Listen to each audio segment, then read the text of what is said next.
This case takes place in Hampshire, England on the July 17, 2022.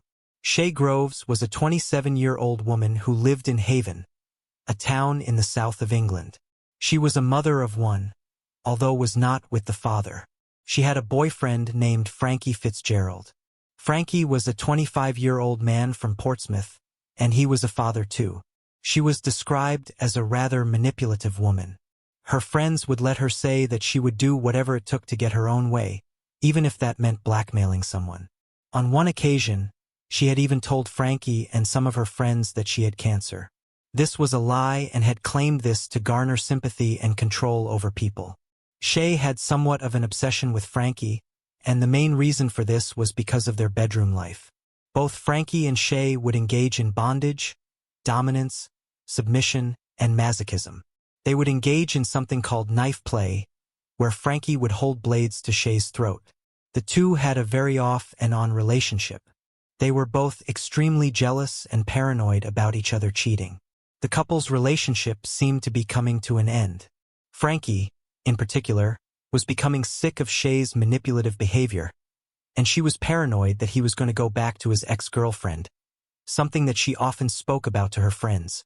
The two were also known to drink heavily and take illegal substances. And on the July 16, 2022, the two had consumed a fair amount. On the July 17, 2022, the police received a rather strange call from a woman named Vicky Baytep. Vicky told the operators that she had just had a FaceTime conversation with a friend of hers named Shay Groves. Vicky stated that the call began with the two of them speaking about their plans for the weekend. But during this call, Vicky overheard Shay's housemate, Lauren White, say, "Are you going to tell her?" Shay then explained that she had a really big secret and begged Vicky not to say anything to anyone. Confused, Vicky stayed on the first time with Shay as she began walking up the stairs and into her bedroom. She pointed the camera at the bed, showing Vicky the dead body of her boyfriend, Frankie. As she pointed the camera to Frankie's body, she said, "I've done him in," and then began to laugh. Her pillow was covering Frankie's face and a number of bin bags were underneath his body. Vicky was deeply disturbed, but the situation was so strange and the camera wasn't close enough to see. She assumed it must have been some kind of sick prank. Vicky asked Shay, "Are you having me on?" But then Shay moved the camera closer and closer and showed a deep cut across Frankie's throat. Vicky would later say, "I don't think I really grasped what happened earlier. The gash was so deep. It was enormous." Shay told Vicky that Frankie had forced himself upon her and that she was a victim of a non-consensual act. To prove this, Shay sent 3 video clips as proof. This proof that Frankie had attacked Shay will be explained later as there is much more to the story. She then asked Vicky, "We're still friends, aren't we?" before ending the call. Following this call, Vicky immediately called the police, explained the FaceTime that she had just had with Shay, and told them where she lived. Officers were dispatched to the house and were met with a strong smell of bleach. The initial interaction with the police was captured by an officer's body camera. "I shall now play you that clip. What's going on?" "Sorry. Your dog's going." No. "Don't close the door." "What's going on?" "What's going on?" "Who's what?" "Are you Shay?" "I am Shay." "All right. I had some kind of strange, interesting call about somebody having had their throat slit." "Okay. So what's going on here?" "No. That's my dog's." "Yeah. You're under arrest on suspicion of murder. You do not have to say anything, but it may harm me defensively. You do not mention when questioned something which you later rely on in court. Anything you do say may be given evidence. The necessity for your arrest for a positive investigation." "Okay." You can see from the footage that she seems to be oddly relaxed. Shay goes on to tell the police that she didn't know what happened and said, "He's dead. He's in my room and it's a mess. The knife I used is in the sink." Shay was arrested and charged with murder. Shay's flatmate, Lauren White, was initially arrested on suspicion of murder too, but was released on bail. She was, however, charged for failing to give investigating police officers the PIN to her mobile phone. A post-mortem was conducted on Frankie's body. They found that he had been stabbed 17 times to the front of the chest, twice to the other chest areas, and 3 times to the neck. He suffered multiple perforations to the heart and lungs and had lost a catastrophic amount of blood. When the police examined home, they discovered that she seemed to have an intense obsession with serial killers, but not in the usual way where people just find them interesting and watch documentaries. She had a number of framed portraits of notorious killers, including Ted Bundy, Myra Hindley, the Mars murderers, and Jeffrey Dahmer, and had displayed these on her bedroom wall. The police asked Shay to explain exactly what happened. She claimed that she was in fear for her life, that Frankie had attempted to hurt her, and she said she acted in self-defense. She said that the two had a very on and off relationship filled with arguments and that the two would always film their bedroom activities. She claimed that she had footage of Frankie forcing himself on her and attacking her, and that because of this, she needed to defend herself. The police dug a little bit deeper into this. They found her claims to be false. The two had a very extreme sex life, and the footage always seemed to be on the cusp of unconsensual. However, Shay would tell Frankie that she wanted it a certain way and would then edit the videos in a way to seem like he had acted in a non-consensual manner. The police found the unedited video. In this video, the two talked about a safe word and had engaged in knife play and role play. When the videos were edited, it seemed that Frankie had done what Shay had claimed, but she had obviously manipulated the situation. When confronted with this evidence, Shay eventually admitted that she lied about this story, and the trial would begin in February of 2023.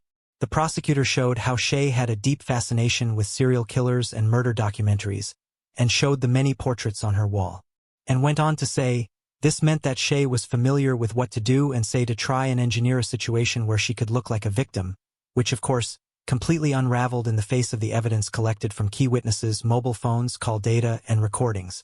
It also came out that Shay had blackmailed another boyfriend with an intimate tape. She had threatened to show the video to his new girlfriend if he didn't do what she wanted, and what Shay wanted was a lift into the town center. In Shay's eyes, this was enough of a reason to blackmail an ex-partner. Shay had also attacked her housemate Lauren a number of times. On one occasion, she attacked her with a pair of nail clippers and split her head open. The court also heard how Shay had lied about the reason for killing Frankie and presented evidence which proved that she was lying with the recordings. They also showed how she had began to clean up the crime scene and tried to get away with the murder. It was then time for Shay to present her defense. She said that the two were extremely paranoid and claimed that on the night of the murder, they had both accused each other of talking to their ex-partners. This was backed up by text messages sent by the both of them. With these suspicions, the two swapped phones and checked each other's messages. Shay claimed that while she was looking through Frankie's phone, she discovered messages from a 13-year-old girl. Shay then said, at that point I called him some really horrible names like the P word. Frankie then became really angry and his demeanor changed. Shay went on to say you could see it in his eyes. He grabbed me by the throat and forcibly pushed my head towards the headboard. I couldn't breathe and I couldn't even scream. My eyes were blurry. I realized that he wasn't going to let go, and I feared for my life. I reached out and grabbed an object on the bookcase and hit him in the throat. Shay explained that she had a money box next to her bed and that she thought she had hit him with that, but claimed that she had accidentally picked up a knife by mistake and slashed his throat. Shay continued to say he rolled off and he stood up and slid down the wall really slowly. There was bubbling coming out of his neck when he stopped moving, and I was in shock. His chest wasn't moving, it was just a noise. When that happened, I realized that I had killed him. I tried to stop the bubbling and I put my hand there, but it didn't do anything. So I picked up the knife again and stabbed him in the heart. It was at this point that Shay claimed to have panicked and made a call to her daughter's father, who allegedly told her to clean up the crime scene. Shay then told Lauren that she wanted to bury the body in the garden or make it look like Frankie had taken his own life.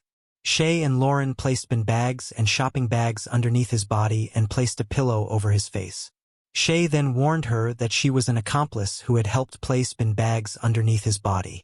It was backed up in court that Frankie did have a history of domestic violence. He had been convicted of harming his previous partner before meeting Shay. The woman Shay FaceTimed after the murder, Vicky, admitted that she and Shay would often talk about ways that they could harm Frankie, such as arranging for people to beat him up. Vicky claimed that she didn't think Shay was being serious and thought these conversations were a joke. The prosecution team highlighted that this showed some signs of premeditation. The prosecution rejected claims that the murder was a crime of passion and stated, "She stabbed her boyfriend in a jealous frenzy and then set about trying to cover for herself. Her actions were cold, callous, and calculated.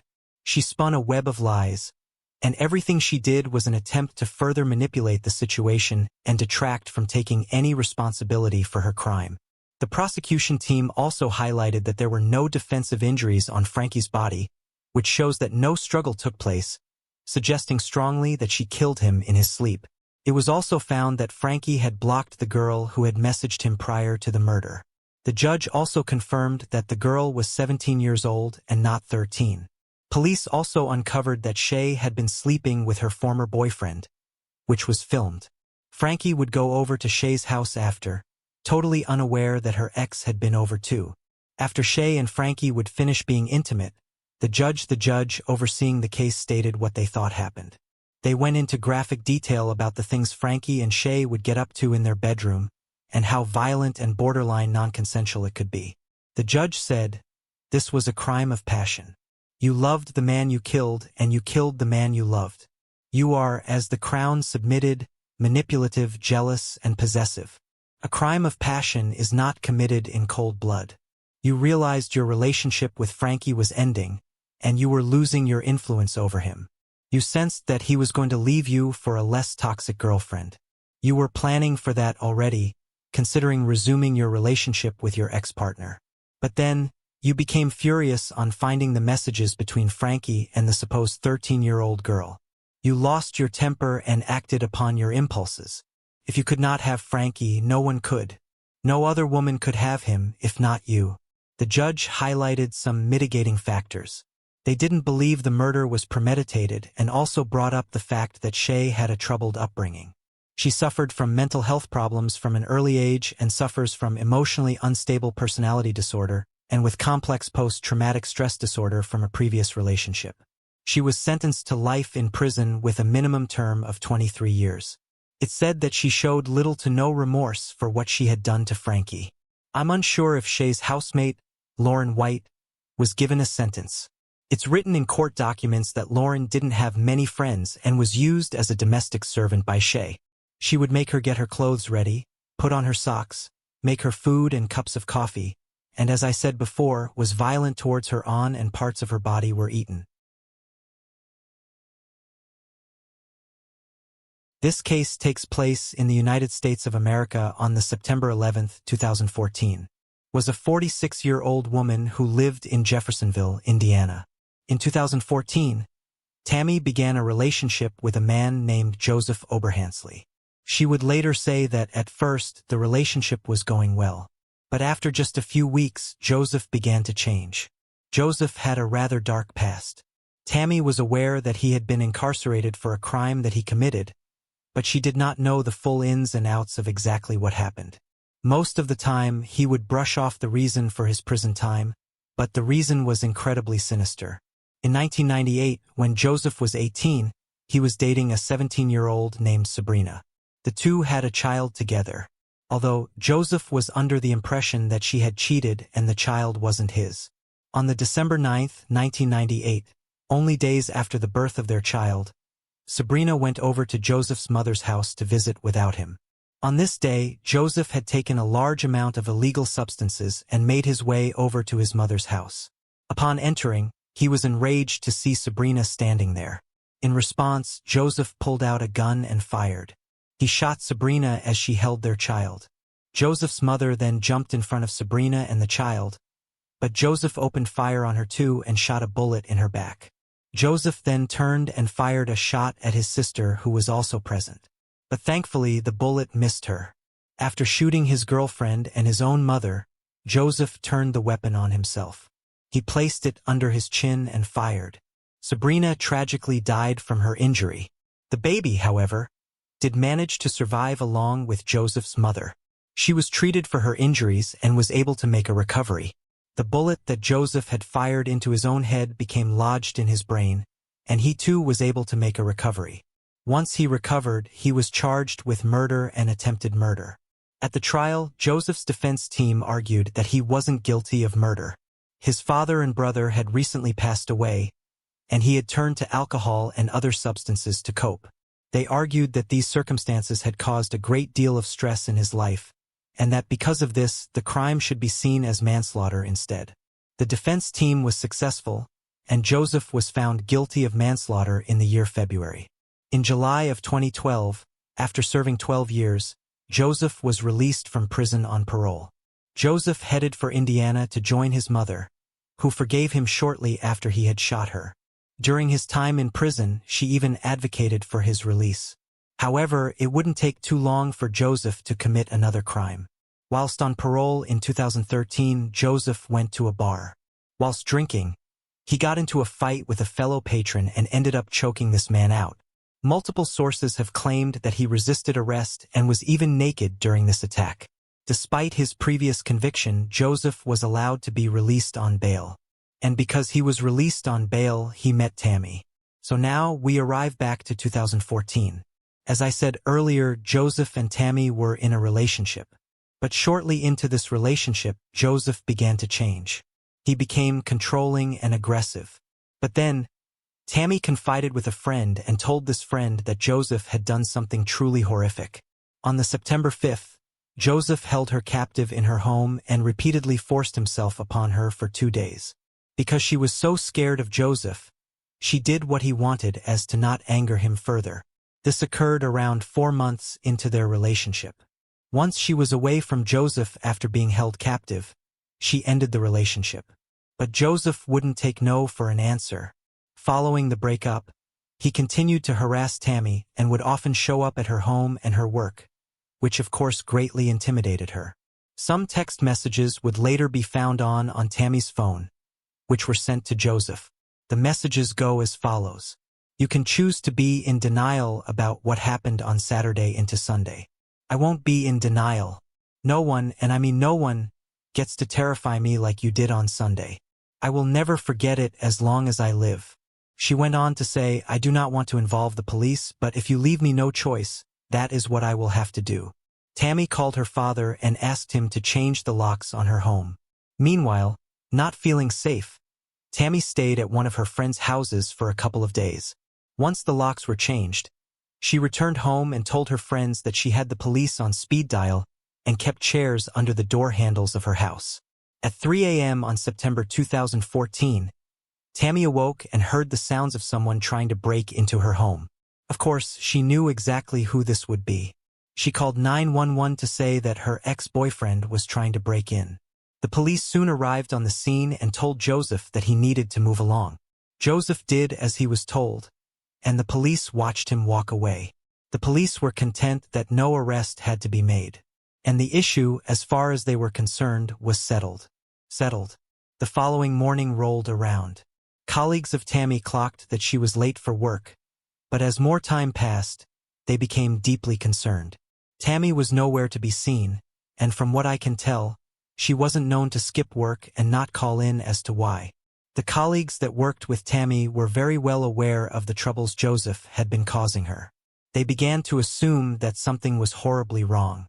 So they contacted the police and asked them to go over to Tammy's house and check on her to see if everything was okay. Officers were dispatched to the location and arrived on the scene. They approached the house believing that what they would be dealing with was a simple welfare check. However, when officers arrived at Tammy's house, they found Joseph outside, and they noted that he seemed to be nervous. An officer also spotted that Joseph seemed to have cuts on his knuckles. As they inspected further, the door to Tammy's house appeared to have been kicked in. Now also concerned, officers told Joseph that they needed to pat him down to make sure that he didn't have any weapons that could potentially harm them. Upon asking this request, Joseph declined. So the officers had no other choice but to arrest Joseph and search him. During this search, they pulled out a knife from his pocket. And this knife was covered in blood. One of the officers later testified that she entered the home through the back door that had been kicked in. She found a trail of blood throughout the house. All over the walls, the floor, everywhere. They then entered the bathroom of the house. Inside, a tent covered the bathtub. They pulled back the tent and found Tammy's body in the tub. Her body had been horrendously mutilated, and she was missing a large part of her skull. Investigators were brought in to determine what exactly happened, and Joseph was taken into custody. When examining the crime scene and Tammy's body, investigators made a number of truly horrific and disturbing discoveries. Tammy had been stabbed dozens of times and had suffered severe blunt force trauma.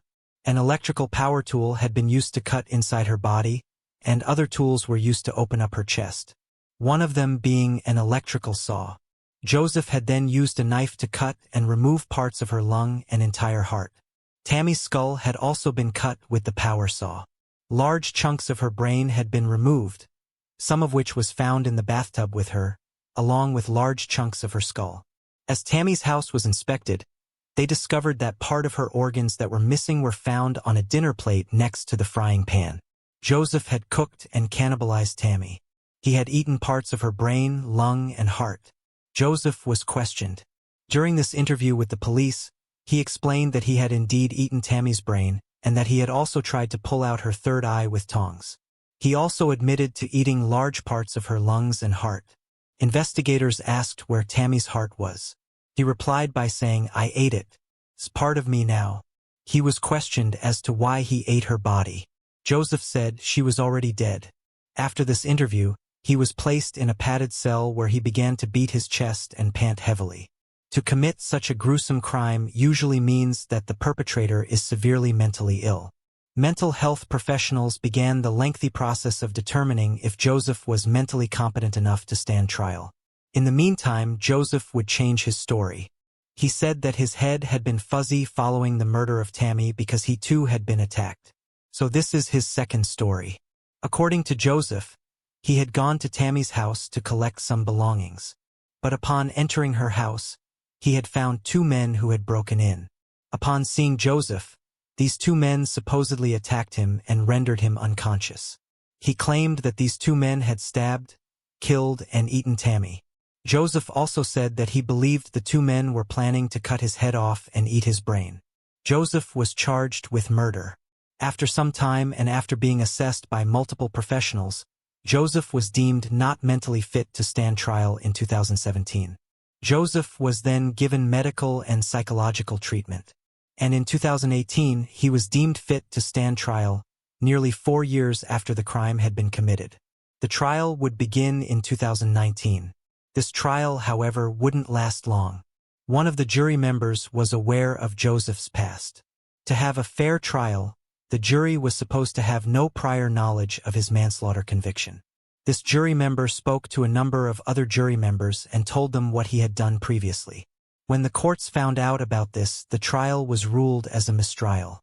A new trial would need to be set up. However, this again would take some time. The courts needed the go-ahead from mental health professionals that Joseph was fit again to stand trial. During this time, Joseph was offered an insanity plea, but Joseph declined to take it. He said to the judge that using the insanity defense would be in part amount to admitting guilt to the jurors and said, "I don't suffer from any mental illness." A second trial would begin in September of 2020, 6 years after the death of Tammy. During the trial, the jury was shown a number of photographs of the crime scene and were shown evidence that Joseph had consumed some of her brain, lungs, and heart. Before the jury were presented with these images, they were warned how graphic and gruesome they were, and were described as worse than anything you would see in a horror film. Joseph took to the stand and claimed that 2 black men had broken into Tammy's house and that they were the ones responsible for her death. When asked about the initial confession, Joseph stated that he had been coerced by investigators to confess and claimed that when he was being questioned, he was in a vulnerable state of mind. The defense then warned the jury not to be distracted from the facts of the case by, quote, emotional evidence. The prosecution stated that Joseph's story of intruders was a fabrication, and that he alone was responsible for the death and cannibalization of Tammy. The prosecutor said, "She suffered so many indignities that night.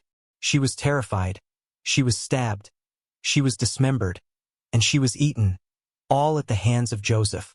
One of Tammy's friends also testified. She spoke of the horrific weekend Tammy had suffered at the hands of Joseph in the week before the murder. Messages were shown to the court from Tammy's phone, where she confided with this friend highlighting how she was scared of him. The 911 call placed by Tammy in the early hours of the morning before her murder was also brought up, showing that Joseph had already tried to break into her house that morning. A psychologist that assessed Joseph testified and stated that he was the most severely mentally ill person who she had ever reviewed. Joseph's defense told the court that he had a bulge lodged in his brain and that this was a major cause for his mental health issues. They went on to claim that this should be taken into account when finding him guilty or not guilty of murder.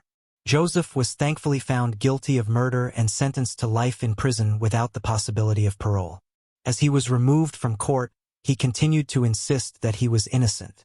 What is incredibly frustrating about this case is that Joseph has proven himself to be a serious danger to society not once, but twice. Yet, his lawyers are helping him to get a retrial and have launched an appeal. His defense lawyer said, "It would be easy to look at the horrors visited upon Tammy and conclude that they were simply the actions of a monster, but doing so would be reductive, and this court's review must look deeper.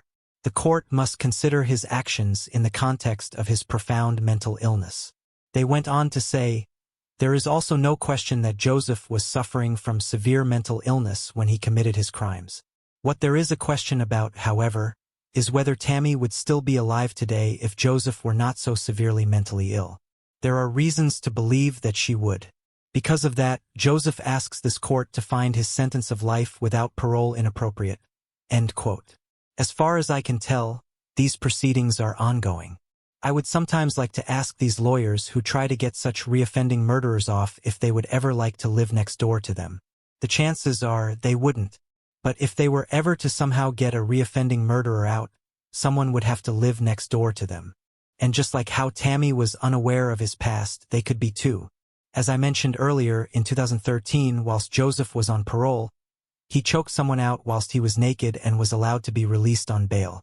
The prosecutor who allowed this bail to go through resigned from his position following the death of Tammy. The case of Tammy is by far one of the most gruesome true crime cases out there. The horror of what happened to her is only compounded by just how long it took for Joseph to be brought to justice. Something that must have been horrendous for Tammy's family and for those who cared about her. The police who worked on this case have said that the crime scene was one of the most gruesome in Jeffersonville's history. I'm guessing many of you have likely heard of Ivan Milat, quite possibly one of the most notorious Australian criminals. If you haven't, then I shall give a brief summary as this case will be focusing on somebody else. Ivan Milat was found guilty of murdering 2 men and 5 women in Australia between 1989 and 1992. The bodies were discovered in the Langalo State Forest, a 9,400-acre wood in New South Wales. Ivan is often referred to as the backpacker killer due to his victims being backpackers. It is also believed that he killed many more people, although he did proclaim his innocence till the day he passed away from cancer aged 74. What some people don't know is that Ivan had a great-nephew named Matthew, and Matthew idolized his great-uncle. He had plans to make the family name even more notorious than it already was. This case takes place in New South Wales, Australia on the November 20, 2010. Matthew Millman was born in December of 1993, and as I said earlier, was the great-nephew of Ivan Milat. Those who knew Matthew would later say that he would often brag to people about who his uncle was and would even tell them shortly after meeting them. He would also enjoy going to the Belanglo State Forest so he could look at the memorial dedicated to the victims, taking pride in what his uncle had done. After the murders of Ivan came to light, a number of his family members decided to change their last names as to no longer be associated with such a twisted individual. Matthew, on the other hand, was disappointed that he didn't share the name, so he changed his second name to Milat. Many people who knew of Matthew were, of course, very wary of him. But despite being a rather unsavory individual, Matthew did have some friends and hung around with a group of lads. And one of these lads was 16-year-old David Akualoni. David was described as a popular young man who could, on occasion, be a little too trusting of people that he should be wary of, and Matthew was one of those people. David's grandma recalled a time when she saw an altercation between David and Matthew outside her home. She ran out and told Matthew to leave. Matthew walked up to her, got in her face, and tried to intimidate her before turning around and leaving. She said that after this, on a number of occasions, Matthew would drive past her house in an attempt to scare her. But as I said, David could be a little too trusting, so he and Matthew made up shortly after this. And now we arrive to the November 20th, 2010. This day was David's 17th birthday. He woke up that morning and spent the day with his mother and grandparents. He had a couple of beers with his grandfather and enjoyed some birthday cake. Later on into the afternoon, David had plans to meet some of his friends. These friends were Cohen Klein, Chase Day, and Matthew Merlot. The four went to grab something to drink and smoke. Matthew then told the group that they should all go to the Belangolo State Forest so the police wouldn't be able to stop them from drinking. And so they did. They all got into a car and began driving to the forest. The plan was to go and enjoy some drinks together to celebrate David's birthday. But Matthew had a far more sinister plan. That night, David didn't come home. At the time, he was living with his grandparents. They were concerned about him and tried to contact him. But when he failed to come home in the following days, they contacted the police and reported David missing. However, it wouldn't take long to find out what exactly had happened. On the November 22nd, Chase Day spoke to his father. He told him that something truly horrific had happened to David and that he needed to come clean. His father brought him into the station, and he began talking with investigators. Chase told them that Matthew had killed David in an incredibly cruel and brutal way. The story he told goes as follows. On the 20th, the four drove into the forest in Matthew's car. Once in the forest, Matthew got out of the car and walked towards the boot. He then shouted for David to come out and join him at the rear of the car.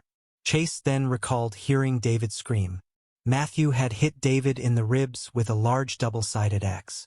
He witnessed David run around the car away from Matthew, who was still wielding the weapon.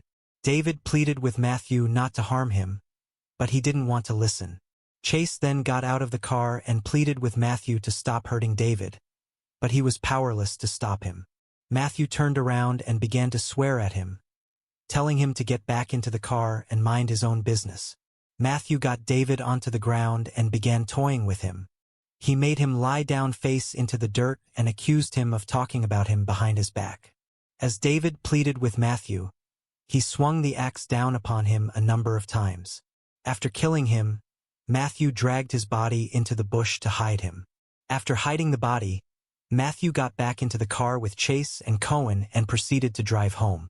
Chase recalled Matthew being incredibly excited at what he had done. Matthew told them that killing David was such a rush for him. Shortly after this horrific confession, both Matthew and Cohen were arrested, set out to find David. It didn't take them long to find his body. David's grandparents were then tasked with identifying David's body. Cohen was questioned, and right away he tried to play the victim. He said he did indeed witness the crime taking place, but that he was terrified of Matthew and could do nothing to stop him. The investigators weren't quite convinced of his innocence. His home was searched, and there they found a mobile phone. This device was soon to be searched. Meanwhile, Matthew was also being questioned, but he refused to speak and just said no comment. His home was also searched, and there they found a pair of shoes that had blood on them. These shoes were later tested, and it was confirmed that the blood was David's. Both Matthew and Cohen were charged with murder, and Chase was charged as an accessory. The mobile that was found in Cohen's home was thoroughly searched, and on it, the police found a deleted file. The file was recovered, and it turned out it was a recording of the final moments of David's life. They found out that Matthew taunted him for some time before killing him, reveling in David's fear and accusing him of things that he had never done. They also found that Chase was telling the truth. While Cohen filmed what was happening, Chase did try to stop it. He begged Matthew to stop hurting David, but this resulted in Matthew becoming angry. As long as Matthew had the axe, Chase could do nothing, so he just got back into the car as he was told. An extract from the recording recovered from Cohen's mobile phone goes as follows. Matthew, look at the dirt. Don't look at me. Look at the dirt. David begins to cry. Matthew, keep looking at me and I'll cut your head off. Look at the ground. Tell me, is it true you're not going to be able to see cut your head off? Look at the ground. Tell me, is it true you've been going around telling people about my affairs? It's not true, Matt. Shut up. Put your hands down next to your face. Are you gonna keep meddling with me? David, no, I won't. I swear to God. Matthew, how do I know that? David, we've been mates for ages. My word is good. I swear to God to you, dude. I never said anything about you. Matthew, I really don't believe you. All right? David, man, I give you my word. I would not. Matthew, yeah, you've given me your word and your word isn't good enough. It's after this exchange that the sound of the axe hitting David's head can be heard. And then the recording ends. The murder and the 15 minutes leading up to it was hauntingly captured on an audio recording from Cohen's mobile phone. David was being submissive the entire time and tried his best to defuse the situation. Following this revelation, the charges against Chase were dropped, and he was asked to give evidence at the trial, to which he agreed. Before the trial would take place, the investigators recovered the murder weapon from a body of water inside the forest. Matthew was also evaluated by a mental health professional. It was found that he suffered from no conditions that would have caused him to commit such a horrific crime. The trial began, and it's said that Matthew showed little emotion and just kept his head down. It's one of the most notorious names in our criminal history. Now the Milat family has another killer in its ranks. Matthew Milat, a relative of Ivan, the serial killer, killed a mate in the Balanglo State Forest, the same place his uncle tortured and executed 7 backpackers. Today, for the first time, we can show you the face of teenage murderer Matthew Milat. Cohen Klein is his mate, and both have pleaded guilty to the axe murder of their one-time friend, David Octoloni. David's family fronted court today as a judge decides the penalty for the killers. It was David's birthday, November 2010, when Milat and Klein lured him into the Belangolo State Forest, the same killing fields used by Matthew's uncle, Ivan Milat. Both Matthew and Cohen were found guilty of murder. No motive for what happened was found. It just seemed that Matthew wanted to kill.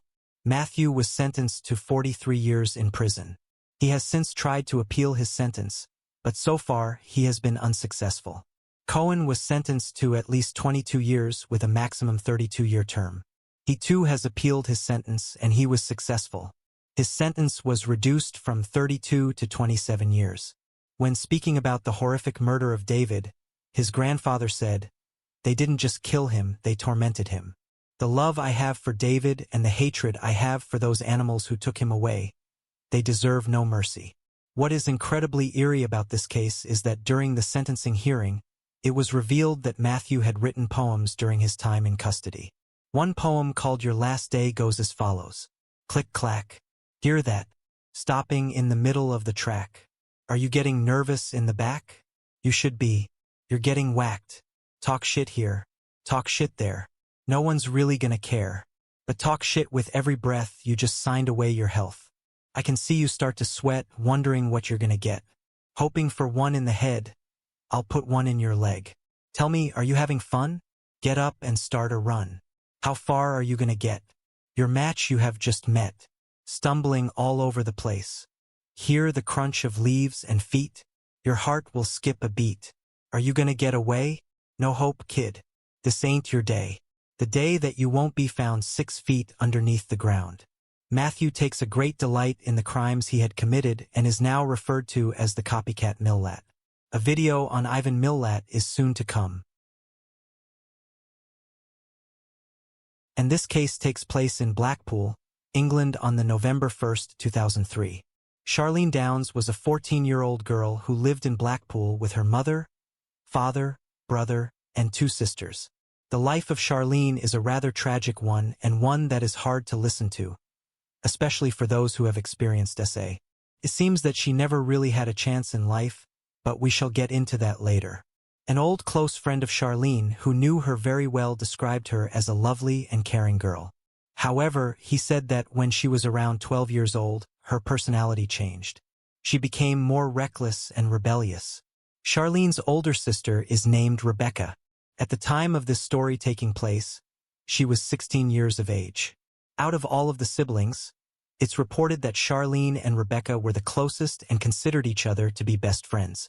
Rebecca moved out of the family home when she was 14 years old and moved into a house that was owned by a 50-year-old man. Rebecca has claimed that she and this 50-year-old man were not in a relationship. However, Many who knew her at the time have stated that this is untrue and that she was indeed in a relationship with this older man. Despite moving out, Rebecca and Charlene still remained very close. Rebecca Downs had moved out of the family home as soon as she could. This was because her father, Bob Downs, was known to be incredibly violent. If his children misbehaved, he would beat them, especially if he had had a couple of beers. Also, some very, very unsavory characters would often stay at the Downs household as guests. But we shall talk about this in depth further on. Charlene, too, was a victim of Bob's anger and violence. In fact, the Downs family had moved from the West Midlands to Blackpool in 1999. This was because both Karen and Bob risked losing their children as they had been investigated by the social services due to neglect, abuse, and multiple predators staying in the family's home. The authorities wanted to place the children into the care system. On the November 1, 2003, Charlene awoke at around 10 a.m. She got ready for the day and met her sister Rebecca. The two spent the day walking the streets in the arcades and in McDonald's. At around 6:45 p.m. that night, Charlene and Rebecca were walking towards Church Street, which is in Blackpool town center. During this time, their mother, Karen Downs, was handing out leaflets for a local restaurant. The three happened to bump into each other and spoke briefly. Rebecca told Karen and Charlene that she was going home and asked Charlene if she wanted to come with her. However, Charlene said that she wanted to meet some friends instead. So off Rebecca went alone. Karen walked with Charlene to a payphone, where she called some of her friends telling them to come and meet her. Karen stayed with Charlene until these friends arrived. Once the friends came, Karen told Charlene not to be home too late before going their separate ways. Now, what happened from this point on is a little unclear. Charlene and these friends spent some time together. She then met another friend and went to the Carousel bar situated on the North Pier. Footage would be found much later of what appears to be Charlene walking with an unidentified woman at around 9 p.m. The area in which Charlene is walking was known for the selling of illegal substances and is where working women were known to hang out. Charlene then meets other friends and hangs around the town center before making her way towards an alley on Abingdon Street. Charlene was spotted around this alleyway at around 10 to 11 p.m. It was the last time she would ever be seen again. When Charlene didn't make it home that night, Karen became concerned. However, she would later claim that she didn't worry too much. Charlene was 14, an age when teenagers are known to rebel, and put this down for the reason for her not coming home on time. Hours and days would pass. Charlene's parents didn't report Charlene missing for 2 whole days. When Karen phoned the police, she stated that Charlene had been missing since 8 o'clock on the Saturday, which was the November 1st. She reported Charlene missing on the Monday. Whilst on the phone, the police told Karen that they would send some officers over shortly to gather some information in hopes of being able to locate Charlene quickly. On the phone call, you can hear Karen reply, "I can't. I need to go out soon." To which the dispatcher replies in a shocked voice, "Your daughter is missing and she is 14. You need to stay in and speak to the police." The police went over to the Downs household and gathered information about Charlene, who she was with when she disappeared, what she was wearing, and where she was known to hang around. At first, the police put this case down as a runaway child. They assumed that Charlene would soon turn up once she ran out of money or missed her home. But this wasn't what happened. The police story of Charlene's disappearance, claiming that this was just another runaway story and she would be back soon. Although, after some more time passed with no leads, Charlene's mother contacted the media and asked them to publish an article along with a recent photograph of Charlene, which the media did. This is when Karen learned that the police told the media not to publish the story. The police received a large number of calls and tips from various people, all claiming to have seen Charlene in the days since her disappearance. One even claiming that they had seen her dead by a railway track. However, the vast majority of these tips did not lead to anything of significance. It soon became apparent that something was horribly wrong. When the police questioned Karen and Bob, they discovered that living with the family was a man named Ray Monroe. As I mentioned earlier, some very unsavory characters were living in the house, and Ray was one of them. Ray is a convicted predator. He was found guilty during the time he was living with the family. And 3 days after Charlene vanished, He was sentenced and jailed after he pleaded guilty to 3 counts of indecent assault and assaulting a 6-year-old boy. Ray was jailed for 4 years after pleading guilty. Bob has always insisted that he had no idea that Ray had pleaded guilty to these horrific crimes, claiming that he only found out about his crimes when he was sat in court during Ray's trial 3 days after Charlene had disappeared. The police began to suspect that perhaps Bob and Karen had a hand in Charlene's disappearance. Investigators also discovered the reason why the Downs family had moved from the West Midlands to Blackpool. When Charlene was just 9 years of age, she had accused a friend of Bob and Karen's of forcing themselves on her, among other things. When social services became involved, Bob and Karen moved and were somehow able to slip under the radar. If Charlene were to be found or if she ever came back, it was decided by the authorities that she would be put into their care system. However, this was never to happen. Years went by with no trace of Charlene. It also became clear to the police that Charlene, along with many other young girls, would frequent some of the local kebab shops, where they would do favors for the owners and workers in return for money, cigarettes, and alcohol. It's reported that Charlene had over 100 contacts. Men Oliver Blackpool would pay Charlene to perform acts on them for money. Charlene was one of over 60 girls in Blackpool who were being exploited by the takeaway owners who operated in a ring amongst various other predators. The youngest of these girls was 11. However, the police would keep this quiet until 2011. The next big development would occur in February 2006. A man by the name of David Cassidy came forward to the police with some information. He stated that 2 men were responsible for the murder of Charlene, Mohammed Raveshir and Ayed Al-Batiki. Raveshir was a 55-year-old takeaway owner and a foster parent to many children. Al-Batiki was 28 years old and was business partners with Ravasi. David Cassidy claimed to have heard that Ravasi had a number of young girls hanging around his home and his takeaway. David also claimed that Raveshir had been found inside his bed with 3 young naked girls, one of them being Charlene Downs. He also said he had heard that Charlene had performed oral acts on Al-Batiki in exchange for money. David Cassidy was described as a businessman. He had a slot machine arcade and supplied slot machines to takeaways. He was very familiar with many of the owners. The story that he told the police was that Charlene was a victim of exploitation and that she had told Raveshir and Al-Batiki that she was going to the police to turn them in because she was sick of being used by them. David claimed that he received this information from Al-Batiki's brother.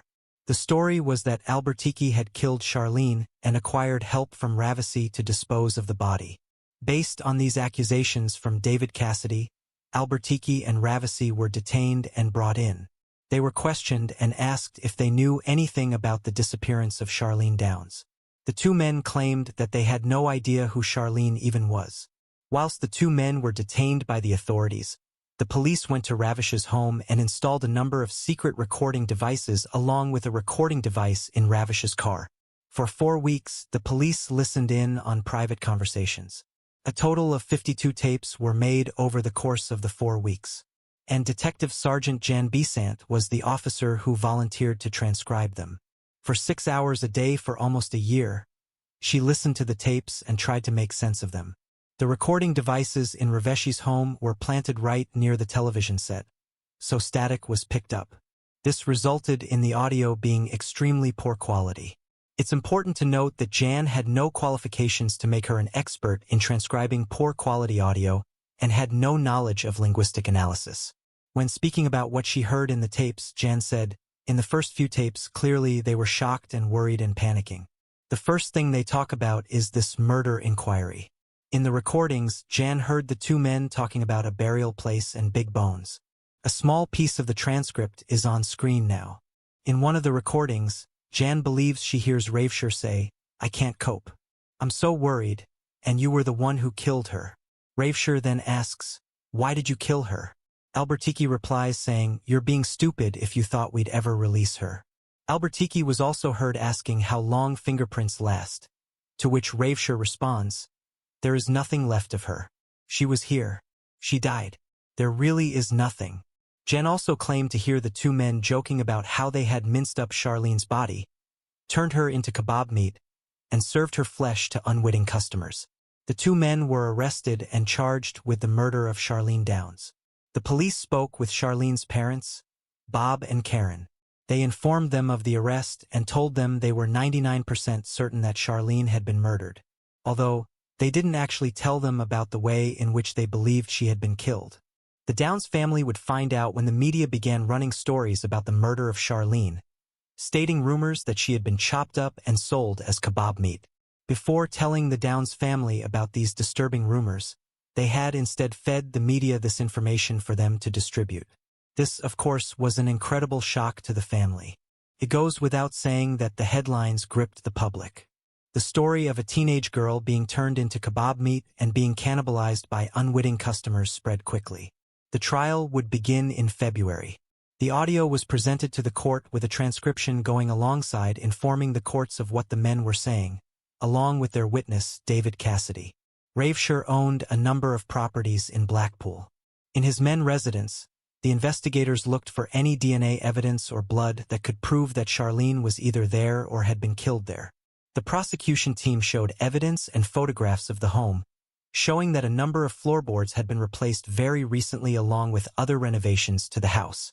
Investigators had also noted that the place was unusually clean, like it had been scrubbed.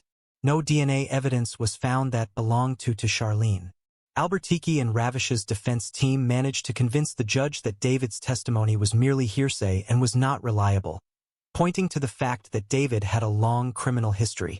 The audio quality of the recordings was also contested. The defense argued that it was too unclear to be a reliable piece of evidence. The judge agreed that the transcript could only be cited as an interpretation and not as fact. The defense team also pushed that the recordings and the transcripts did not match up and that Jan wanted to solve the case so badly that she inserted what she wanted to hear into the transcriptions and were made to fit the narrative. For instance, the words burial place were mistranscribed. What was likely said was Paul's place. A tracker was placed on Ravesh's car. When the police checked to see where Raveshire had gone since the tracker had been placed on his car, they confirmed that he had actually visited his friend Paul. No such burial site was ever visited by Raveshire. However, what is rather odd is that both men were indeed talking about the disposal of big bones. Linguistic experts later confirmed that they were talking about bones and were joking about mincing somebody up in the kebab meat. Both men denied any wrongdoing and proclaimed their innocence. There was no evidence that either of the men had ever met Charlene. Then, a very damning piece of evidence was presented that shattered the prosecution's claims. Investigators had wired up David and gotten him to speak to Albertini's brother again. Albertini's brother being the one who told David about this whole story. David did as he was asked and spoke with Albertini's brother about the alleged murder of Charlene. In this recording, the brother this time claimed that he had no idea what David was talking about. At the end of the recording, David says to the brother, "I must have gotten the wrong end of the stick." With these holes in the prosecution's evidence, the case fell through and resulted in a hung jury, meaning that the jury could not all collectively agree whether or not the two men were innocent or guilty. So they were released. The Downs family were outraged. They believed that the two men were guilty of murdering Charlene, and they still do. However, it was discovered that the two men knew some of the jury members, and so a retrial was set for 2008. But the Crown Prosecution Service found no evidence against the two men, and so this retrial was called off because it was claimed that the two men were falsely accused and falsely imprisoned. They both were given £250,000 each in compensation. Although, both men faced further accusations following the trial, with Albertini being accused of saying 5 young women, and Raveshi being accused of abusing a young girl. Neither men were found guilty of any of these crimes. Following the trial, the police were investigated for what was seen as their major mishandling of evidence. It was found that many of the officers were untrained, incompetent, and held strong biases towards the two men.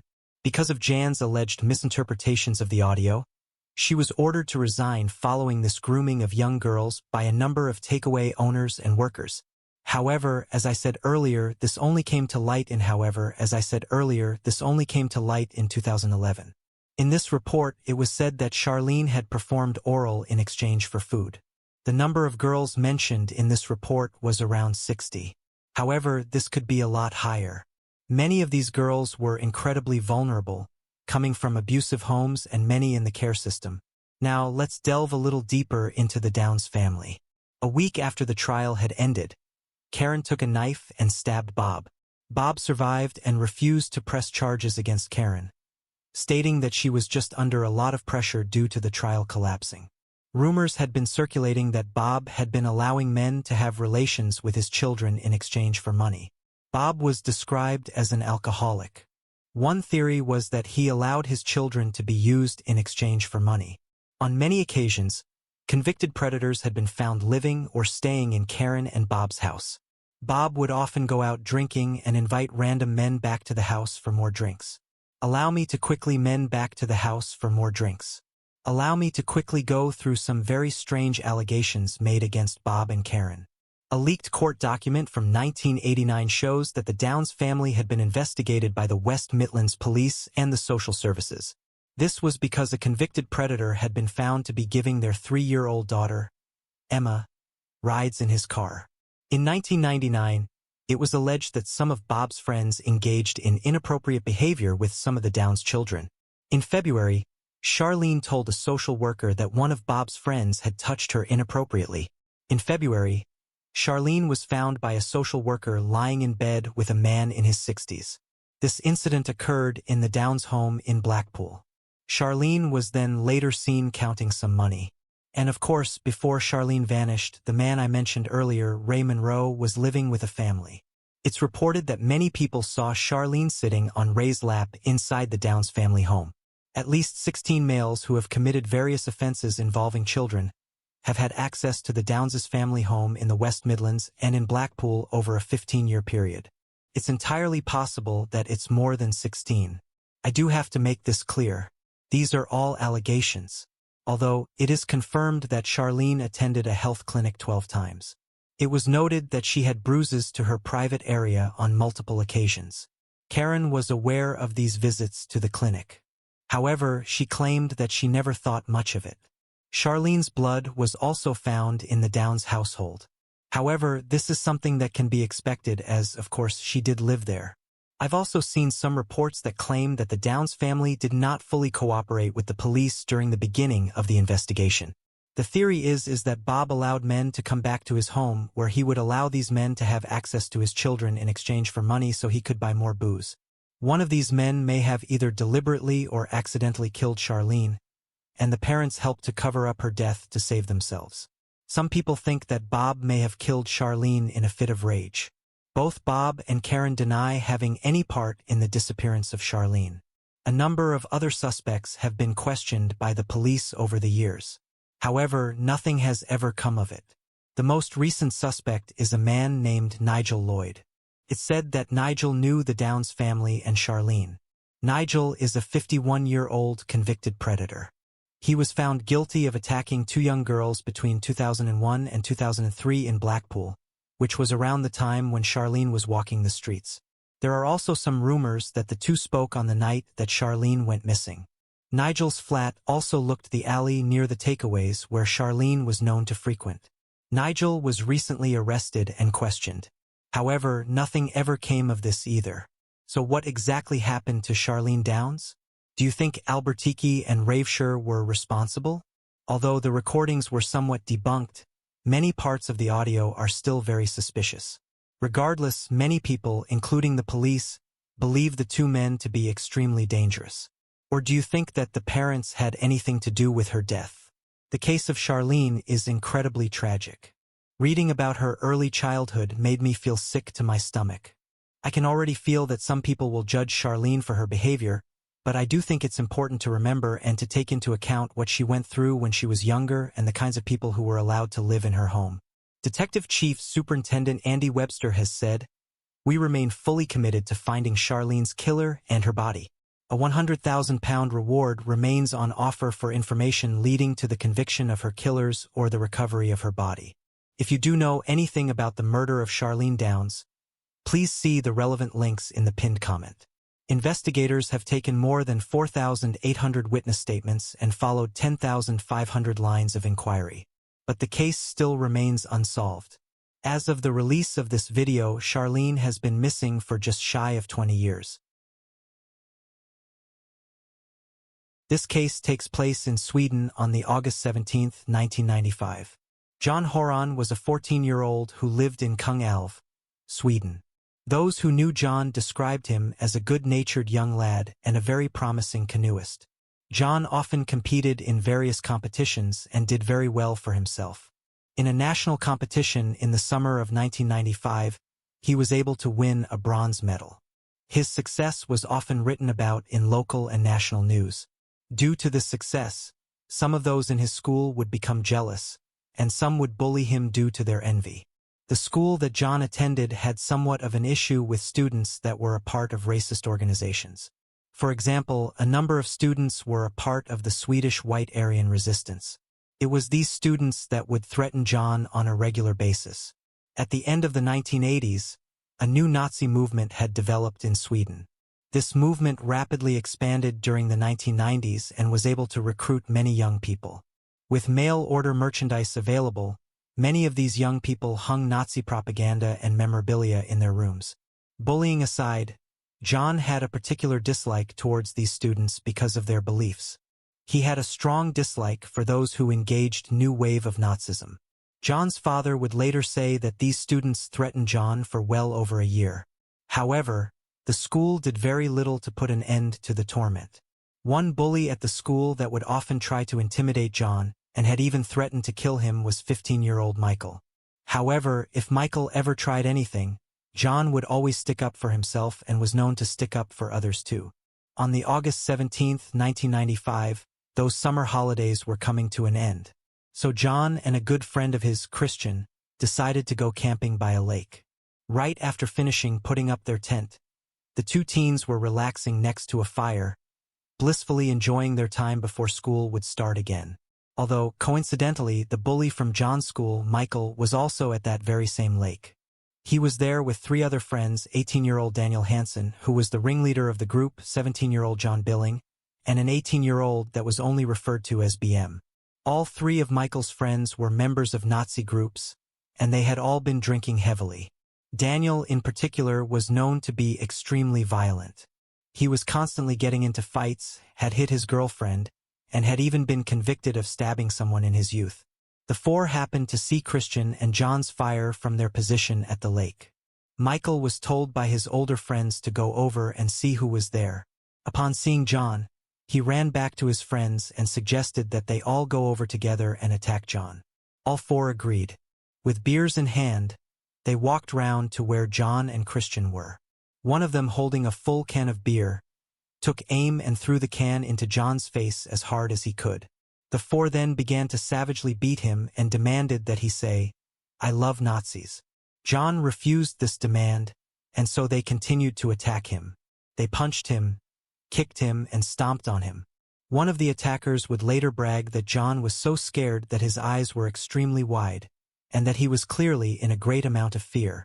But then, the four helped him up, grabbed him a beer, and began talking to him in a civil manner, apologizing for the beating they had given him. But this was just part of their sick and twisted plan. As they assured John that they would stop, one of the attackers came behind him and punched him in the back of the head. They continued the attack. John could do nothing but try his best to defend himself, an almost impossible feat against four people. Outnumbered and held at knife point, Christian was forced to watch his friend be mercilessly beaten. The attackers then grabbed all of John and Christian's belongings, put them inside the tent, and set the tent alight, destroying absolutely everything. One of them picked up a piece of wood that was on fire and hit John in the back of the neck. The two begged to be let go. The four attackers ignored these pleas and continued to beat John. They would pretend to be sorry, help him up, and then would continue the attack. They did this for hours in what was a truly horrific act of torture. The four then pushed John into the lake. Now fully in the water, John was able to swim away from them. John Billing and BM ran around the other side of the lake so they would be able to grab him if he tried to get out and run. However, Michael and Daniel waited with Christian in case John swam back to that area. John was a strong swimmer and would have had no issue in getting away. But as he was swimming in the water, he heard Michael and Daniel shout to him, "We will kill your friend if you don't come back." Christian was then forced to cry out, "Please come back or they're going to kill me." John could have swam to safety far away from his torturers. But upon hearing his friend in need, John swam back to the bank and got out of the water. Once John was back on land again, the two main attackers, Daniel and Michael, continued to viciously beat him until John fell to the ground unconscious. Even when he was unconscious, they continued to kick him in the stomach as hard as they could and repeatedly stomped on his head. They would later say that the violence they were inflicting upon John felt so good that they just couldn't stop. After they were done beating John, and as he lay unconscious on the ground, they rolled him into the lake and watched him as he sank and drowned. Michael and Daniel then met up with the other two that went round the lake and told them that they had thrown John into the water whilst he was unconscious, joking around about how he sank like a stone. The four then packed up and made their way home. They left Christian alone and physically unharmed. Christian managed to make his way to a road and hitchhike home. When he got home in the early hours of the morning, he woke his parents up and told them their devastating news. They contacted the authorities and told them about the horrific murder. Christian was able to tell the police exactly who was responsible, and all four were swiftly arrested. Christian also led the police to the location where they had beaten John and thrown him into the water. John's body was found and his face was completely unrecognizable. As always, be careful when researching this case. There are some images of John on the internet, and it isn't nice to see. John's parents wanted the images to be made public to show everyone what the four attackers had done to their son. John had been beaten so badly that the coroner said that he had never seen anything like it before, and that it seemed that John had been hit by a car. He had extreme injuries to his head and bleeding on the brain, along with extreme internal injuries and internal bleeding. A number of John's teeth had also been broken. The pain and fear John must have been in his final moments is just unthinkable. Those who inspected his injuries stated that even if John had not been thrown into the water, he would likely still have died from the beating. The same day they found John's body, the four attackers were questioned by the police. The ringleader, 18-year-old Daniel, was told to describe the events that had taken place the day before. Daniel said, "I think his name was John," and denied having any major involvement in the murder of John, but he would later admit to his part. The bully from John's school, Michael, spoke to the police and gave a full confession, describing exactly how he and his friends had beaten John, and took part in a reenactment of the murder for the police, even showing them how he and Daniel rolled John's body into the lake. The murder attracted enormous attention, and thousands of people took part in protest marches across the country. On the September 22, 1995, the trial began. Despite pleas from John's parents and the public, the vast majority of the trial was kept behind doors. The media was not given access to report on the details. On the October 2nd, a verdict was reached. The 18-year-old ringleader, Daniel, was sentenced to 8 years in prison for murder. 15-year-old Michael, the bully from John's school, was sentenced to 5 years for murder. The other two who left the scene before John was killed were found guilty of aggravated assault. One of them was sentenced to 10 months in prison, and the other 4 months in prison. Whilst in prison, Michael was stabbed in the eye with a screwdriver by older neo-Nazis. They did this because he spoke to the police in detail about the murder. And inside prison, Daniel, along with other inmates, formed the Swedish version of the Aryan Brotherhood. When speaking about killing John, Daniel said, "I didn't even know John. If it had not been him, it would have been someone else." He then went on to say that he would not have committed the crime if he was sober. As for where these people are now, I couldn't find any information. John's father now keeps a framed portrait of John in the living room in his home.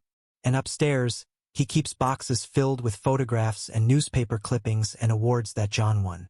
A movie has also been made about the murder of John, which is available to watch online. In an interview, John's father said, "Of course, it would be easier to live if you could just forget. But once you become a dad, you're always a dad. You cannot escape it. John's murder has affected my whole life, and they haven't taken just John. It's the grandchildren and the whole piece that has been taken away from us." A non-profit foundation was established in the memory of John. Its purpose is to work against youth violence in Sweden, and John's parents went around schools talking about the dangers of getting involved in such violent organizations. What is also disgusting about this case is that John's grave has been vandalized a number of times by neo-Nazis. The cases I cover are very dark, and all of them are incredibly tragic. However, there are some details in some cases that just really get to me. The fact that these 4 killers bragged about how wide John's eyes were whilst he was being attacked because he was so scared is something that just left me feeling sick to my stomach. This case takes place in the United Kingdom on the August 29, 2019. Debbie Leach was a 24-year-old woman who lived in Blackpool. Debbie had Down syndrome and suffered with a number of other health issues. Because of this, she was described as vulnerable and was dependent on her mother, Elaine Clark. Debbie's mother and father broke up when she was just 5 years old, and Elaine weaponized Debbie against her father, Tom Leach. She would make it incredibly hard for Tom to see Debbie. He made attempts to see his daughter, but Elaine would always find ways to stop it from happening. Visitation would be kept at a minimum. Elaine was Debbie's primary carer. She was registered as her carer and received payments so she would be able to fulfill this role for her daughter. Elaine had 3 other children, all of them with learning and physical difficulties. It's reported that the social services were very well aware of the family due to Elaine's parenting. Those who knew her, even close family, viewed her as a selfish and lazy mother. Elaine and her children moved to Leeds in 2014 and then to Blackpool in 2016. It's reported that whilst living in Leeds, Debbie attended a care center, went to college, had plenty of friends, and had a boyfriend. She was described by a support worker as shy, but was outgoing when she got to know someone, and by all accounts was somewhat happy. When they moved to Blackpool in 2016, Elaine did not allow Debbie to go to a New Day Care Center and New Day Care Center, and Elaine stopped providing as much care despite receiving enhanced benefits for caring for Debbie. In April of 2018, Debbie had a checkup from her GP. The GP became deeply concerned for her well-being when he noticed she had Norwegian scabies, a condition known to be associated with neglect. Debbie received treatment and was discharged. A follow-up appointment was required and set up, but Elaine did not bring Debbie in for the follow-up. Because of this, the hospital made a safeguarding referral to adult social services. However, nothing came of this despite the concerns that Elaine was neglectful carer before this even occurred. In autumn of 2018, social services began investigating Elaine due to her other daughter and grandson, who lived in her home with her too. The home was found to be an inadequate standard for them to live in. The court documents describe the filthy conditions of the home. Whilst this was being investigated, a file was also opened for Debbie as they found that she was not registered to access a care center. These care centers provided much relief for Elaine, allowed social services to keep a better eye on her, and would give Debbie a much-needed social life. However, Elaine never followed up with the meetings that were set in place. There was a reason for this. The neglect had gotten much worse, and Elaine didn't want people to see the deterioration of Debbie. In 2019, family members and friends who visited Elaine's home saw the condition Debbie was in. Debbie had scabs on her body and had lost a considerable amount of weight. Debbie was known by those who knew her for her long hair, which she kept in good condition. Those close to her would later describe how she would often brush it to keep it looking perfect. But due to her clearly receiving an inadequate amount of nutrition, her hair was now short, thin, and scraggy. Upon seeing Debbie in such a condition, the family expressed their concerns to Elaine, but these concerns were simply dismissed. In April of 2019, relatives came over again. They asked where Debbie was, but Elaine just told them that she was unwell and that no one was allowed to go into her room. Although Elaine's niece didn't listen to this, she instead snuck away and entered Debbie's bedroom. What she found horrified her. The room was dark, untidy, and had a horrid smell. The niece walked further into the room to find Debbie in bed. She told Debbie to get up and to come downstairs. Debbie was incredibly frail. She was able to get up, but with great difficulty. Debbie struggled to walk as she made her way downstairs to the other relatives. She was crying. Her clothing was heavily soiled and appeared to be rotten. Elaine's sister told her that if she did not sort out Debbie's condition within the next 2 weeks, she would report her to the authorities. In the weeks that followed, Elaine assured her sister that Debbie's condition had improved. But this was a lie. In July, a party was held for Elaine's son. Relatives were told that Debbie was in her room and did not want to see anyone. They didn't believe a word of it, and they went to go and see Debbie in her room. As soon as they entered, they were hit by an appalling stench. Plates full of rotten food and dirty nappies surrounded her bed. Her skin was scabby and sore. The family confronted Elaine, but she rejected their concern. The family would later say that they could hear Debbie crying out for her mother, but Elaine didn't go to her. They told Elaine that Debbie would die if she was left in those conditions for much longer. The family contacted social services as safeguarding alert was sent to the family's GP, who visited that very evening. Elaine realized that they had called the authorities, so she quickly got Debbie out of her bed and brought her into the shower. With hot water and soap, she began to clean Debbie's skin. Her skin was covered in large sores and rashes. The hot water and soap entering these wounds would have been incredibly painful. Debbie's siblings could hear her screaming in agony. Now clean, she dressed Debbie in oversized clothing, managed to get her looking somewhat presentable before the doctor arrived. There was a knock at the door.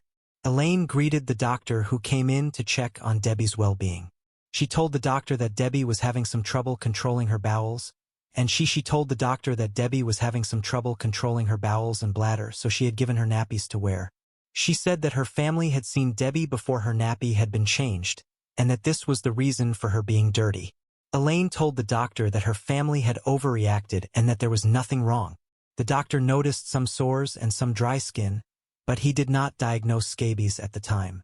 He left and no further action was taken. On the August 1st, a prearranged visit occurred. Because these visits were prearranged, Elaine had time to clean Debbie and tidy her room so the authorities would not suspect a thing. Social services noted that Debbie did appear to be unwell, but noted that there were no serious concerns. It wasn't uncommon for Debbie's siblings to hear her crying. They would ask Elaine why their sister was upset, but Elaine just told them that Debbie was attention-seeking and to ignore her. Neighbors would also later say that they could hear Debbie crying.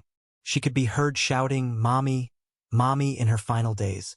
These neighbors spoke with Elaine, but she just told them that Debbie was ill and to not worry about her cries. It would be on the August 29, 2019 that Elaine called the emergency services to report that Debbie had been ill for a while and had passed away. Her medical team was sent to Elaine's home. She told them that Debbie had not been eating or drinking for the last few days and that she had found her dead in her room. The medical staff began walking up the stairs and entered into Debbie's bedroom. Immediately, they were hit with a foul odor. Debbie was lying on the floor in an unnatural position. Rigor mortis had set in. She was surrounded by her own feces. Maggots were found on the floor and near to Debbie's body, and her clothing was rotten. The medical staff couldn't believe the state Debbie's body was in. It was obvious that she had been neglected to an extreme degree. Debbie's face was covered in so many scabs that she was no longer recognizable. Her once luscious hair was incredibly thin, and large amounts of her skin was missing due to ulceration. The scabies mites had been allowed to breed and multiply, reflecting an infection that had taken some time to develop. The pathologist determined that the cause of death was severe emancipation and neglect with extensive and severe scabies skin infection. It said that her skin looked like raw flesh and was described like something out of a horror movie.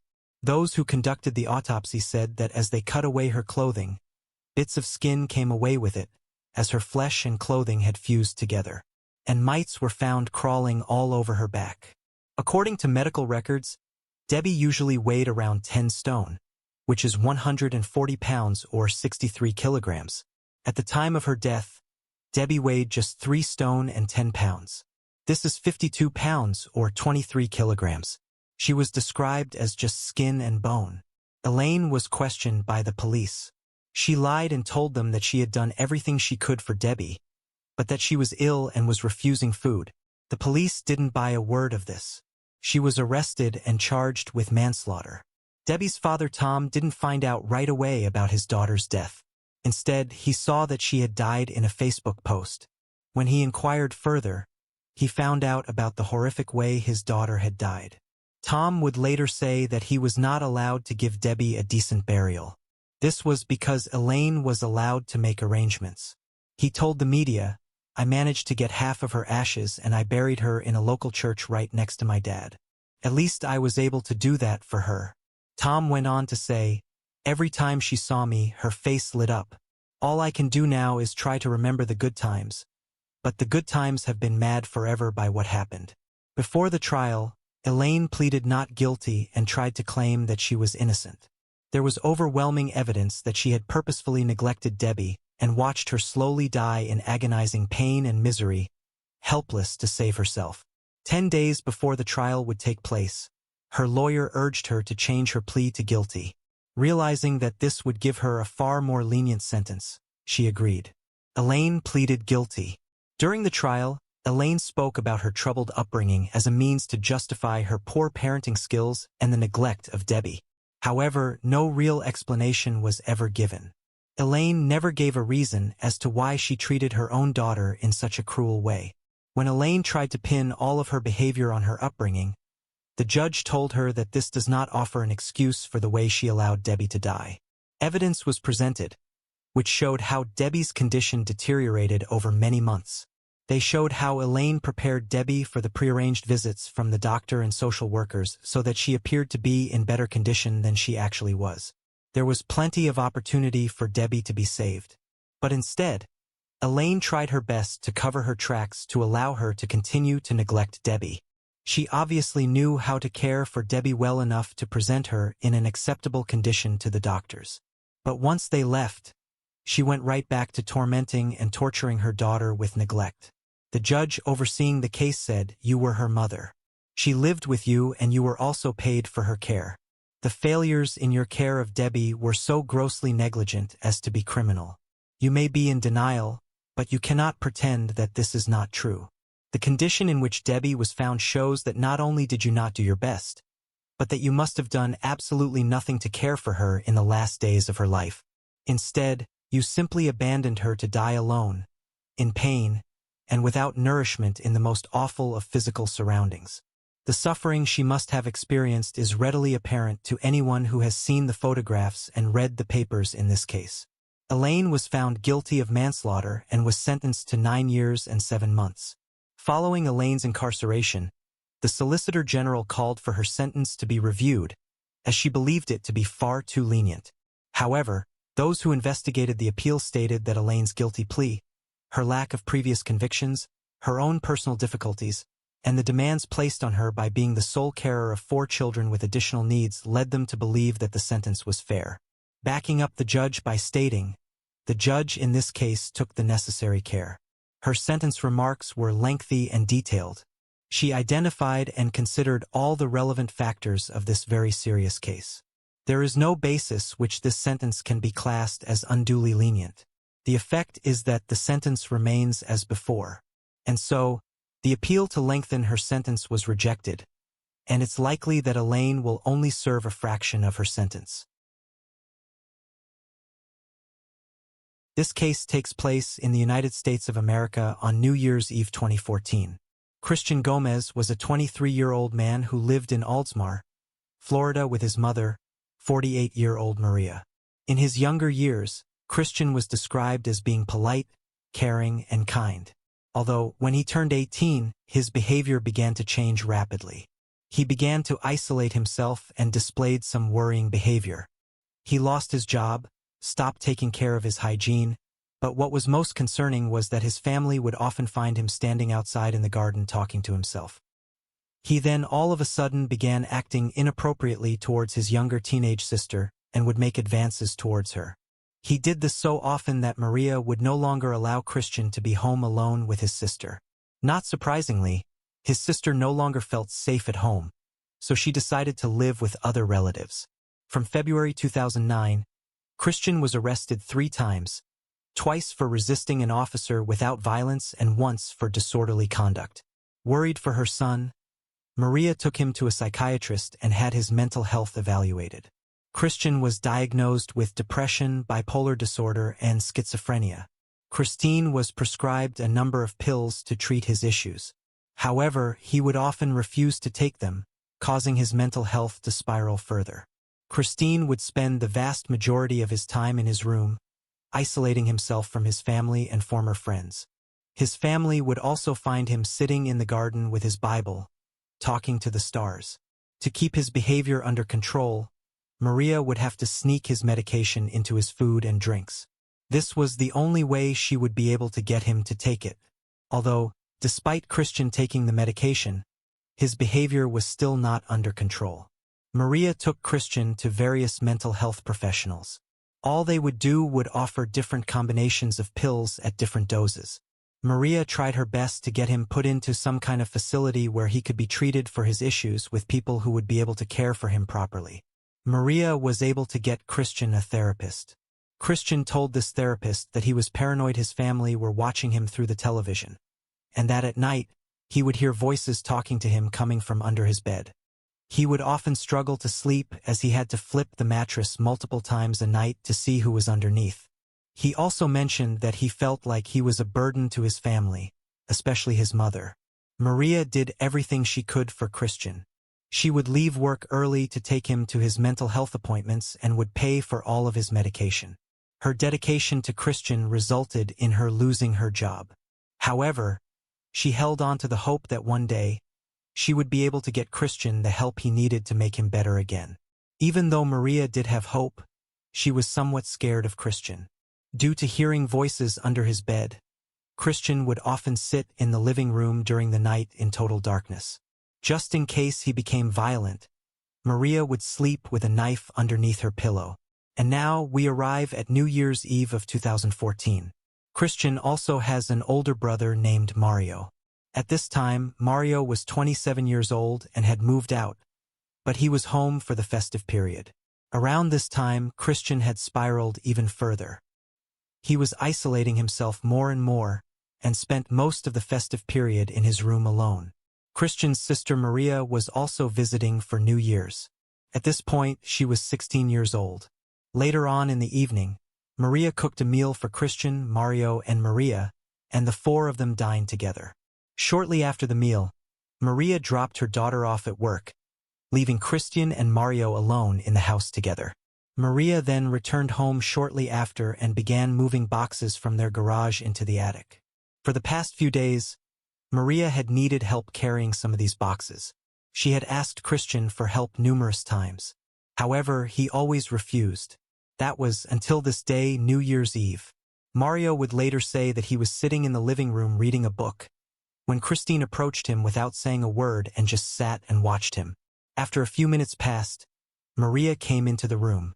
She asked Christine again if he would help her take some of the boxes from the garage into the attic. This time, Christian said yes and followed his mother into the garage. Mario then continued to read his book. As he was reading, he heard what sounded like a thud coming from the garage, but no other sounds followed. Not thinking much of it, Mario just went back to reading. Shortly after, a woman named Veronica, who was friends with Maria, came to the house. Veronica had come by as Maria had said she would help dye her hair for her. However, when Veronica approached the house, she was met with Christian, who was standing by the garage door mopping the ground. She looked down to where he was standing to see him mopping up what looked like red paint. Veronica didn't think much about this red paint. She simply assumed that at some point, paint had been spilled in the garage, and that Christian was just mopping it up.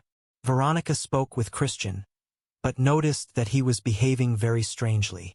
She pulled out her mobile phone and made a call to Maria to let her know that she arrived and that Christian was acting strange. Maria didn't pick up the phone. Veronica instead sent a number of messages, but again, she got no response. Thinking that something was off and that the family may have had an argument, she decided to leave without knocking on the door. Around half an hour had passed since Mario had last seen his mother, and he was still reading his book. But then it dawned on him that he had not seen or heard his mother or Christian since they went into the garage. Confused and slightly concerned, Mario walked around the house looking for his brother and mother, but he was unable to see either of them. He then made his way to the garage. Upon entering, Mario was met with a puddle of blood on the ground. A bloody axe was leaning against the wall, and a trail of blood led to outside. Mario followed the trail of blood, which led out of the garage and to the side of the house near some bins. It's there where he found his mother's decapitated body, and Christian was nowhere to be seen. Mario immediately called 911. The police soon arrived, and they were met with the gruesome scene. Mario was in a frantic state, but he did his best to explain the situation to the police. Mario told the officers of his brother's condition and explained that he believes his brother is the one responsible. The police found Maria's body next to the bins outside of the house, with her head inside one of the bins. The search to find Christian began. Police cars and helicopters searched the nearby area. News of the tragic event spread quickly around the locals, who kept an eye out for Christian. However, it wouldn't be long until he was found. Christian had fled the scene on his bike. A few blocks away from where he lived, Christian saw a group of people in an open garage. He approached them and asked if he could have one of their beers. Noticing how strange he was behaving, one of the men gave him a bottle of water instead. As the man passed Christian the bottle of water, he noticed that his ankles were covered in blood. Christian took the water, got back onto his bike, and left quickly. Only minutes later, a police helicopter passed overhead. Knowing that something was seriously wrong, this man called the police and reported that he had just seen something extremely suspicious. At 8 p.m. that night, officers in a police car found Christian on his bike. They pulled in front of him, resulting in Christian falling off his bike. He was then arrested. Christian was taken to the station and questioned. He was told to explain why and how he killed his mother in such a horrific way. He explained that he had planned the murder of Maria for over 2 days. He claimed that she had been nagging him to move some boxes, and that he had enough of the nagging. He also said that his brother Mario was home for the New Year celebrations, and claimed that his mother was giving all of her attention to him instead. The lack of attention he was receiving made him furious. Because of these two combined factors, Christian decided to kill his mother with an axe. When Maria asked him to move the boxes into the garage, he followed her. And once they entered, Christian grabbed the axe that was located in the garage. Whilst Maria's back was still turned, Christian picked up the axe and began to strike his mother repeatedly. To quote Christian, "I swung it at her like a baseball bat." Maria then fell to the ground. With the axe, Christian proceeded to decapitate his mother, drag her to the bins, and threw her head into the bin. After a very brief attempt at cleaning the crime scene, Christian then got onto his bike and fled the scene. As he described this to the officers, he was emotionless and showed no remorse for what he had done. He simply told them, "I finished her."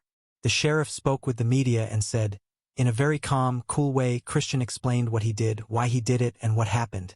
And by talking to him, you wouldn't know he had any mental illness. Christian was charged with murder and denied bond.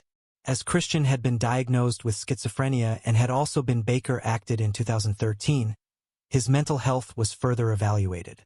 It was found that he was unfit to stand trial. For over 3 years, Christian was held in a psychiatric hospital and treated for his condition. At first, he was known to violently lash out at the guards. Christian was offered a plea deal, to which he accepted. He was sentenced to 25 deal, to which he accepted.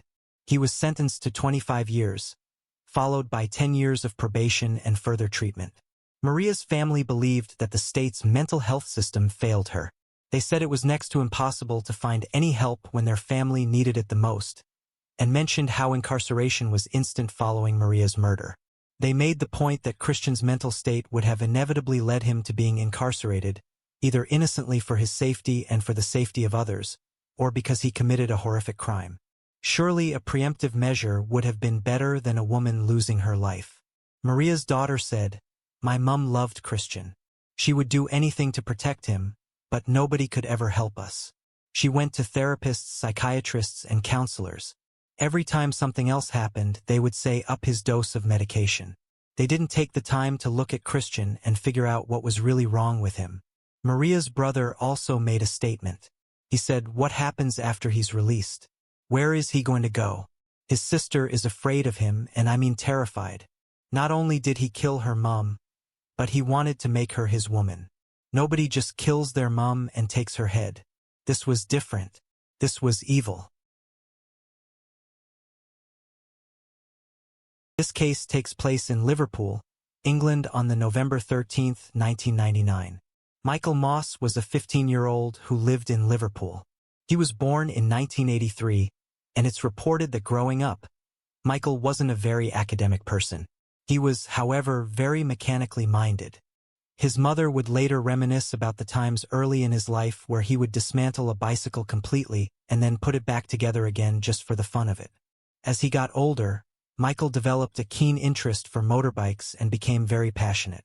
Michael was also incredibly close with his father, and the two had a very strong relationship.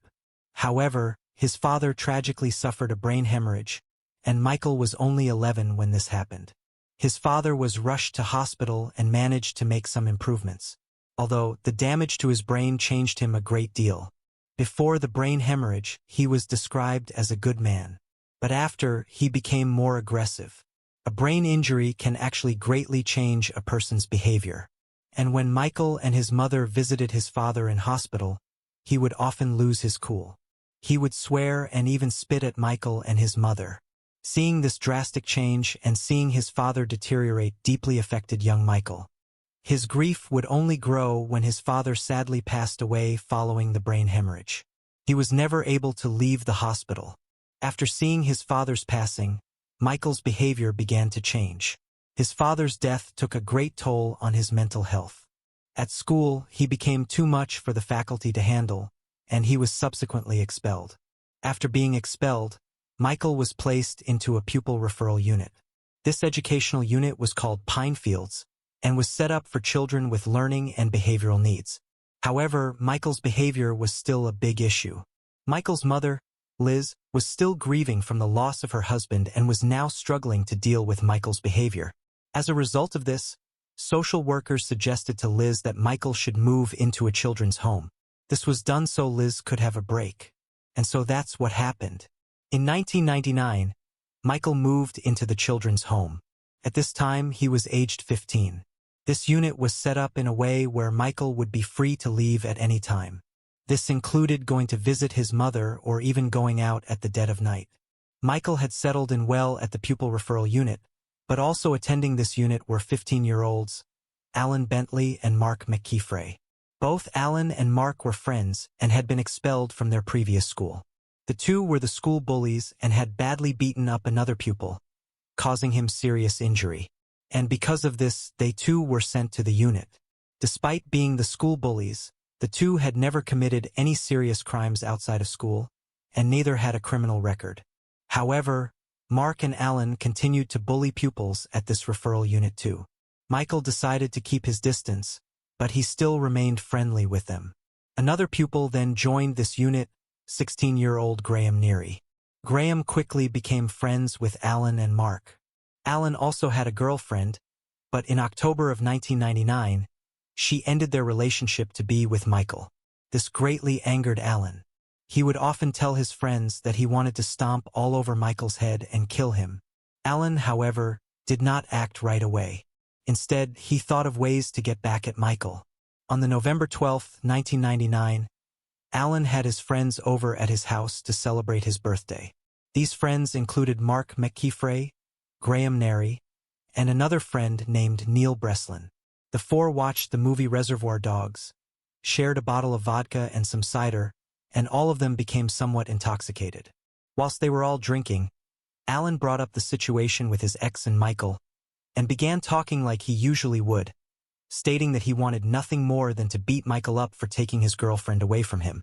The more alcohol that was consumed, the more Alan wanted to take action. He then devised a plan. At around 1 a.m. that night, which was now the November 13th, Mark made a call to Michael, who was in his room at the children's home. Mark knew of Michael's passion for motorbikes and used this fact to lure him. He told Michael to come and meet him to check out a new motorbike. Michael agreed and told the workers at the children's home that he was going out. The workers told Michael that it was late and that they didn't think it was a good idea to be leaving at this time. But Michael was in no obligation to stay. He could indeed come and go as he pleased. And so, Michael set off to meet Mark at 1:20 a.m. The two had planned to meet in an alleyway on the outskirts of Liverpool. But waiting for Michael was Alan, Mark, and Neil Breslin. The four walked to the park that was nearby. And once at the park, Alan began the attack. He walked right up to Michael and head-butted him, resulting in Michael falling to the ground. He then proceeded to punch, kick, and jump on Michael's head with both of his feet. At this point, Neil Breslin walked away. But Mark and Alan stripped Michael naked and threw his clothing into a puddle. Now naked, Alan began to repeatedly kick Michael in his privates and slashed his legs with broken glass. It's assumed that this was revenge for sleeping with his ex-girlfriend, and this attack lasted for some time. After this savage beating, Alan, Mark, and Neil returned to the house. During this first attack, Graham Neri stayed at Alan's home. The three returned back and spoke to Graham about the beating they had inflicted upon Michael and how they had left him naked. Shortly after returning home, they decided that they were not yet done with Michael. They decided to go back. This time, Neil didn't go, but Mark, Alan, and Graham did. The three walked towards where Michael was left, and he was still there, laying on the ground. Michael was left in a horrific condition and urgently needed medical attention. But instead of helping, the three began another vicious attack. Vicious attack. Mark shouted at Michael, demanding that he stood up at once. Otherwise, he would smash his face in. Michael tried his best to muster up the strength to get back upon his feet. But the beating he had taken was too much, and he fell back down to the ground. The three then began attacking, kicking Michael in the head, face, and genitals. They also picked up a broken bottle and began slashing and stabbing Michael. Then the three pretended that Michael's head was a football. They kept Michael's head still and took turns kicking him as hard as they could in the face and joked how they were taking penalties with his head. Alan shouted that he was a famous footballer named Michael Owen, as he took a run up to Michael and kicked him in the face. The three would also play knots and crosses on Michael's back by carving into his skin with broken glass. It seemed that the three took great joy in torturing Michael. Alan then picked up a piece of the broken glass and began hacking into the skin behind Michael's ear in an attempt to recreate the scene from the movie they had just watched, Reservoir Dogs. Michael's ear was not removed, but Alan had made a serious attempt to do so. The totality of the two attacks lasted for nearly 2 hours. The attackers would later say that for the last 10 minutes of the attack, Michael didn't move or make a sound. After they were done, the three left the scene. At 3:31 a.m., Mark McKeefray made an anonymous phone call to the emergency services and told them that he had found a dead body and told them the location. The emergency services arrived on the scene, although they claimed that they couldn't find anybody at the location they were given. And so, the emergency services left the scene. At 7:30 a.m. on the November 13th, a person walking their dog came across the body of Michael. They made a call to the emergency services who arrived quickly at the scene. Investigators tried to identify Michael and inquired at the care home where Michael was living, as it wasn't too far from where his body was found. Michael was logged as leaving the home, but not returning. He also matched the description of the body the police had found. The police acquired a photograph of Michael and compared the image with Michael's body, hoping to make a positive identification. But Michael's injuries were so severe that they weren't even able to identify him. Michael's face had been so disfigured that they even thought the body was not that of Michael. However, a member of the children's home staff went to the scene and was able to identify the body as Michael. Meanwhile, Michael's mother Liz was at home listening to the radio when she heard the news that the body of a male had been found in a park.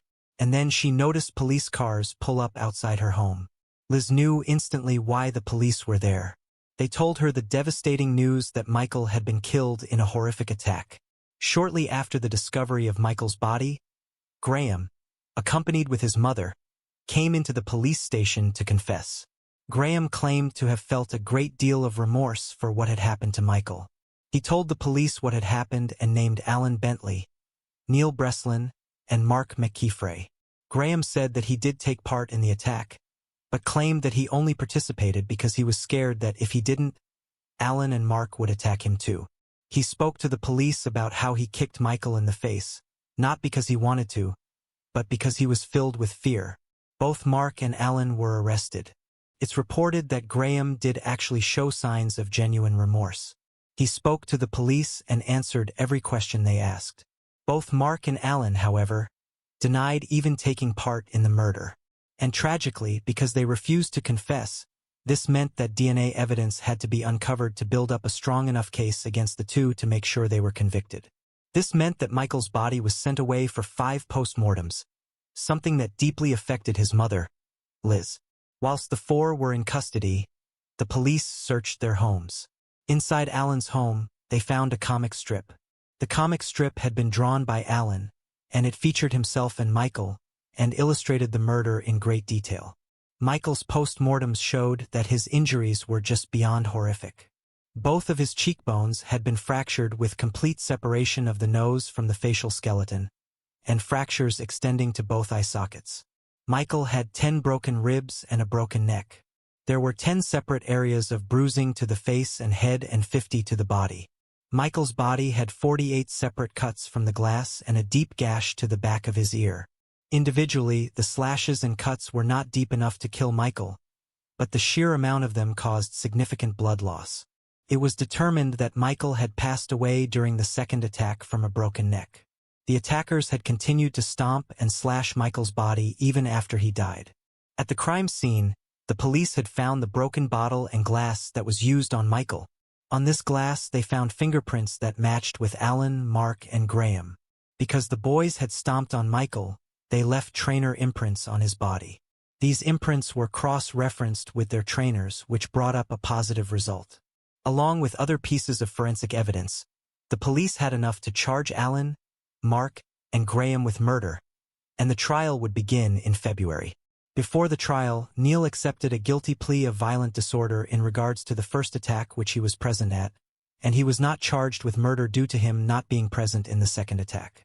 The killers tried to make the preposterous claim that Michael had asked them to beat him up so he could claim for criminal injuries compensation and that they could all split the money.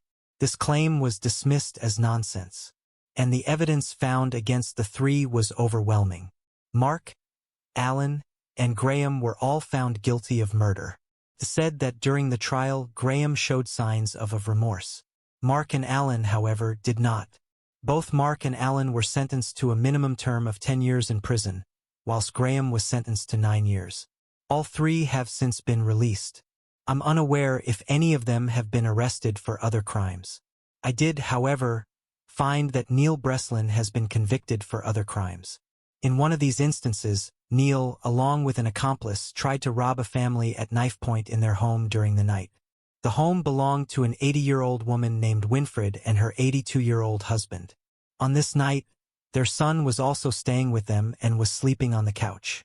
Neil and his accomplice broke in and held a knife to their son and told him to remove his jewelry, although Winfred was having none of it, and she went to the kitchen and retrieved a 15-inch carving knife.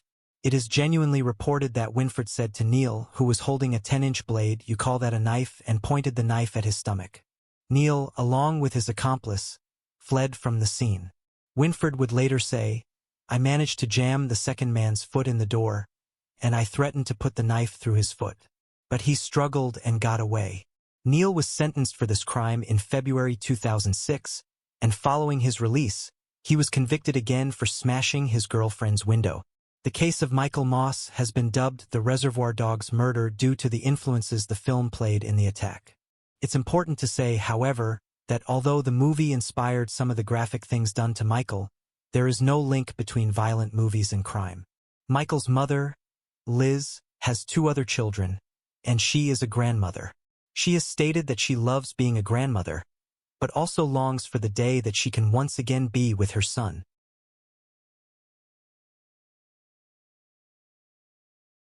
This case takes place in the United States of America on the February 14, 2017. Ellie Tran was a 35-year-old woman who lived in Virginia.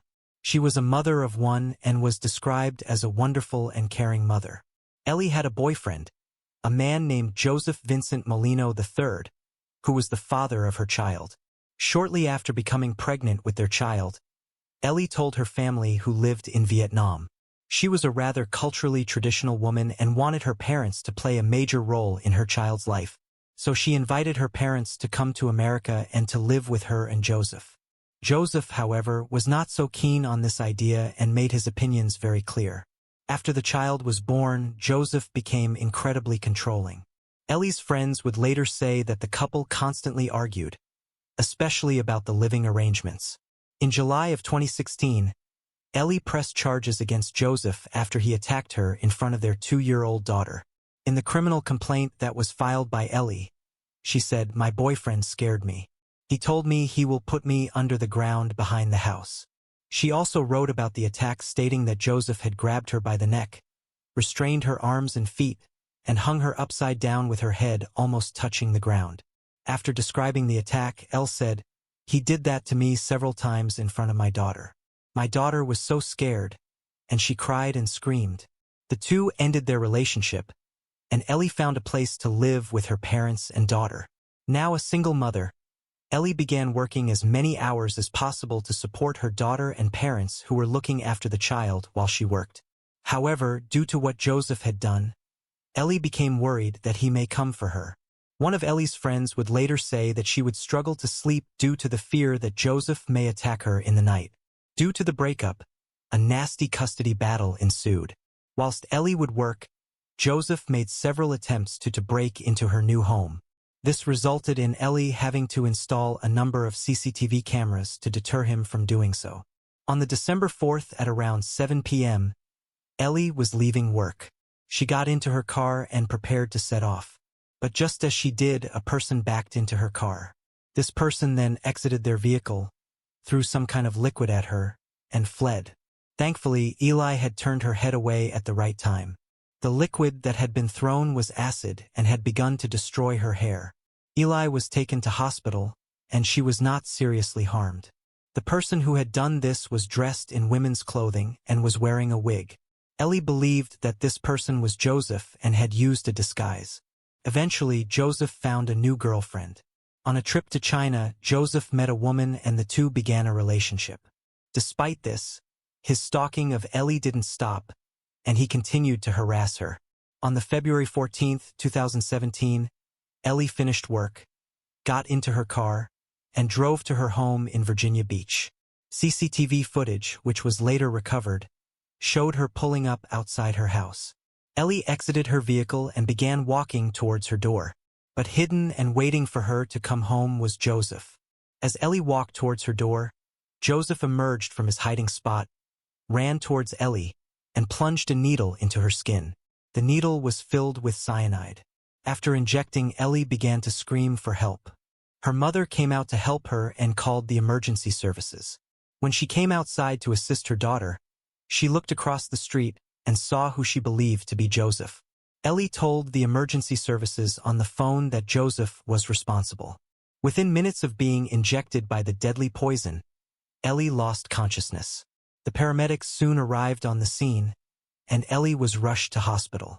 The medical professionals did everything they could to try and save her.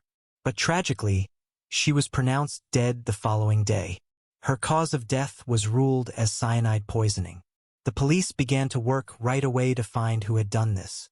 Ellie's mother told the police that she believed the man who injected Ellie to be her ex-boyfriend, Joseph. And so, Joseph was brought in for questioning, and he denied having anything to do with the death of Ellie. He claimed that, on the night of the attack, he was over 100 miles away visiting family. Upon learning this, they checked out his mobile phone location.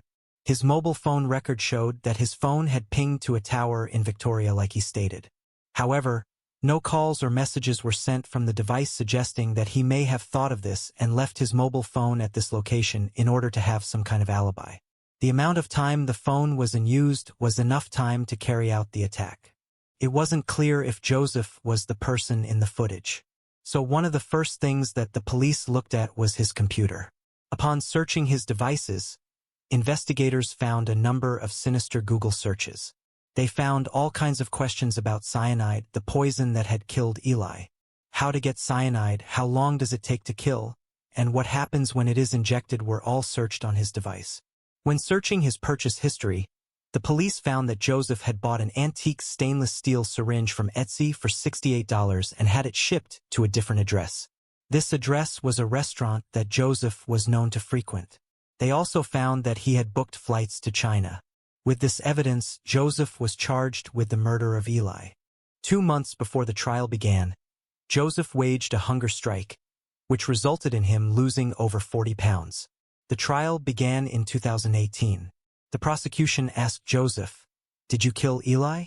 To which Joseph replied, "Absolutely not," sticking to the story that he was over 100 miles away at the time. When asked about the searches on the computer, Joseph denied making them or buying the syringe. He said that the computer that was used belonged to his cell phone repair business and that there were at least 6 others who had access to it, and also claimed that he had never even heard of the website Etsy. However, as I said earlier, the syringe was delivered to a restaurant that Joseph was known to go on a regular basis. A co-owner of this restaurant said he saw him walk out with a package that was delivered there. This package was the syringe. Court documents also showed that Joseph had been sending coded letters to his mother before the trial. In these coded letters, he told her to pressure the witnesses into retracting their statements. These included Elle's mother, the restaurant co-owner who saw him pick up the syringe, and one of Elle's neighbors who identified him as the attacker. He also gave instructions how to fake chat logs in order to create another alibi. Joseph also convinced other inmates to make calls for him. This inmate came forward and told the police that Joseph had confided in him and said that he was instructing people how to testify in court. In other conversations with the informant, Joseph made references to using a hitman, which he referred to as ordering a pizza. An FBI specialist testified about the letters Joseph had sent to his mother and girlfriend. He had decoded them in under 15 minutes and highlighted how Joseph had planned to get away with the crime. In one letter, Joseph wrote, "Another thing, I need you to forge some paperwork together getting someone to say they saw me on the February 14th. Joseph's alibi was checked out. Turned out he was actually visiting family.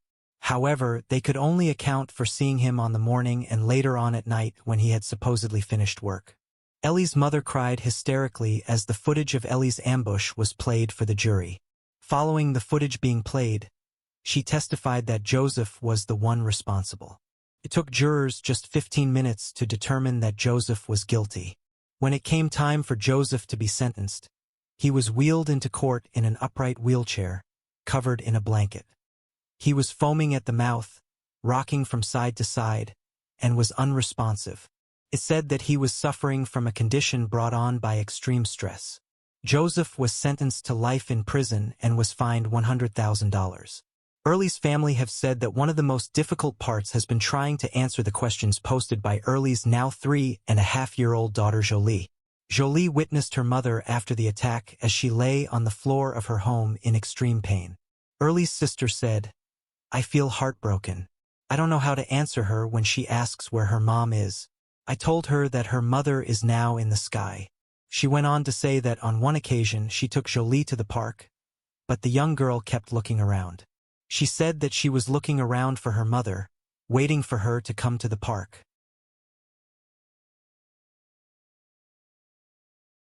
This case takes place in Australia on the January 12, 2016.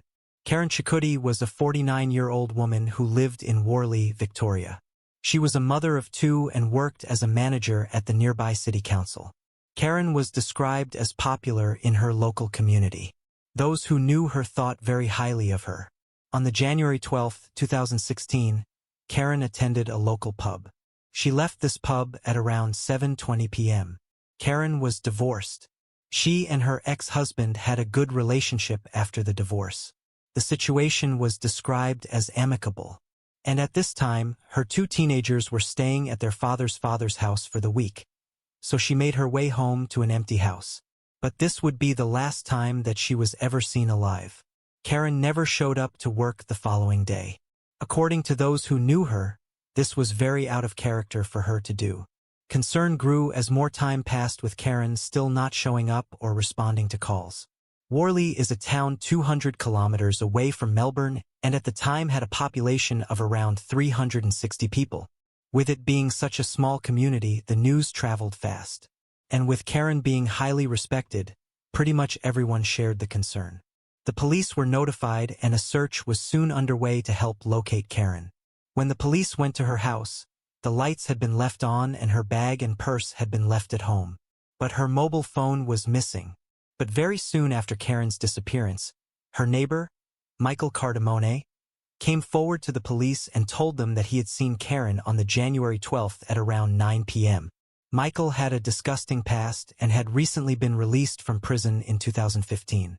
He had been found guilty of assaulting a 15-year-old girl, and at this time he was on parole for the crime. Karen wasn't overly fond of Michael for obvious reasons. She was well aware of his crimes, and he was a prolific user of illegal substances. It wasn't rare for her to find used syringes near his property among other articles. Michael told the police that Karen had come over to his place asking for some cherry tomatoes at around 9 p.m. The police checked Karen's fridge, and they did indeed find the cherry tomatoes that Michael had spoken of.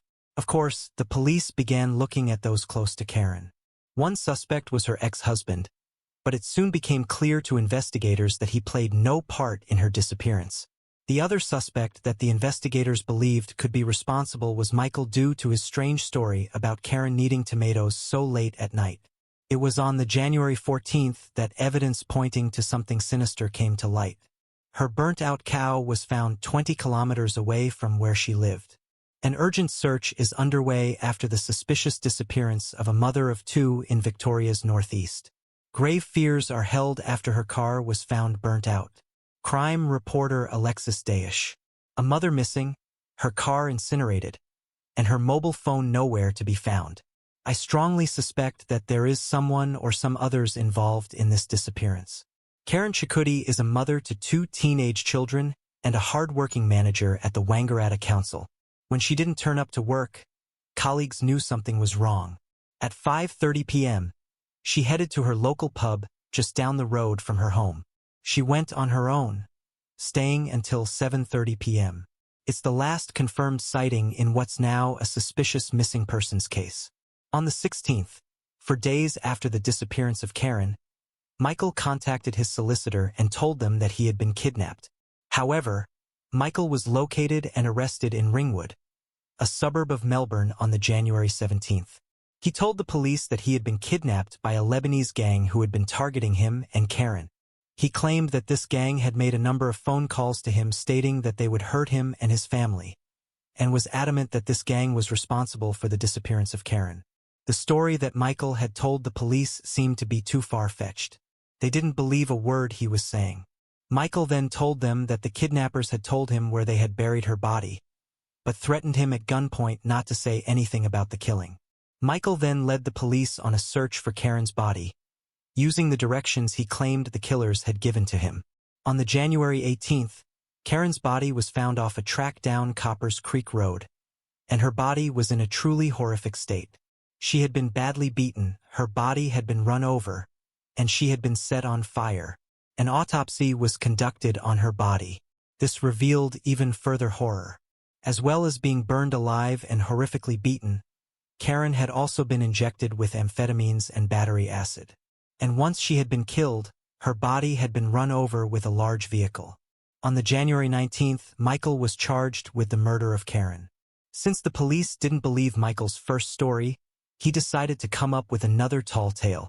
As I said earlier, Karen's car was found, and it had been burned. Well, Michael had acquired help from a friend named Eddie George. George had assisted in destroying the car, but he believed he was doing it for insurance fraud. He had absolutely no idea that Michael had committed a horrendous murder. Because Eddie had assisted Michael, he tried to pin all of the blame on Eddie. He said that he was the one who had actually killed Karen. The police didn't believe this story either. But after the police spoke with Eddie, he agreed to testify against Michael in court. Michael was then made aware that Eddie was planning to testify against him. After hearing this information, Michael devised a plan to silence Eddie. In the meantime, the news of Karen's death was announced, which of course deeply disturbed the community. Karen's funeral was held in February, and literally hundreds of people attended. Whilst in remand, Michael began talking to a friend in prison. He told this fellow prisoner that he had indeed been the one who had killed Karen and went into detail about what he had done and why. He said he had wanted to sleep with Karen for a while and that he had tried building a rapport with her, but she had rejected his advances. He also told this prisoner that Eddie George had no idea about the murder and that he had tricked him into helping him dispose of Karen's car. So this is what happened to Karen. Michael went to Karen's home at 9:30 p.m. on January 2016, knowing that she would be alone. Karen was watering her vegetable garden on the night when Michael began to attack her. He was able to sedate her with horse tranquilizer and tied her up with rope and duct tape. During the next hour, he forced her to ingest a small amount of animal tranquilizer and amphetamines, and left her bound and gagged for hours in his shed. Michael then left the property and purchased some illegal substances and consumed a significant quantity, mainly meth. Michael returned in the early hours of the January 13th and dragged Karen into his car. He drove to the Lake Buffalo area, and it's here where he brutally ended Karen's life. He SAD Karen before savagely beating her. The autopsy showed that she had 6 broken ribs and a fractured skull. And at some point, Karen was also injected with battery acid. The fear and pain she must have experienced is just beyond words. But then, if that wasn't enough already, Michael doused Karen with petrol and set her alight. And the autopsy showed that she was still alive when she was set on fire. After Karen was dead, Michael got into his car and drove over her body in his 4x4 vehicle. Following this, he left her body and went to a car wash to wash his car a number of times over. At some point too, Michael also went over to Karen's home and placed the cherry tomatoes in the fridge. This was done as a way to corroborate his story that he would later tell the police. The container of tomatoes was examined by investigators. It was found that the fingerprints on the box matched with Michael's. Karen's fingerprints were nowhere to be found. After cleaning his car, Michael got help from Eddie to burn Karen's car. Upon hearing the graphic details of Karen's death, this fellow inmate that Michael had confided in spoke with the police and told them the gruesome story. And the story seemed to match up with what the autopsy report had indicated. As Michael was in jail, he spoke with his mother, and the two began plotting. Michael was able to get the details for a murder for hire whilst in jail and wanted to use their expertise to kill Eddie before the trial could take place. It was during coded conversations on the phone and in prison visits that Michael and his mother would plan. They were able to contact this hitman named Matty Thompson. Together, the mother and son worked out a plan to pay $25,000 for the hit job and used the word Naki for a code word for cash. Although little did the mother and son know that the hitman was actually an undercover officer.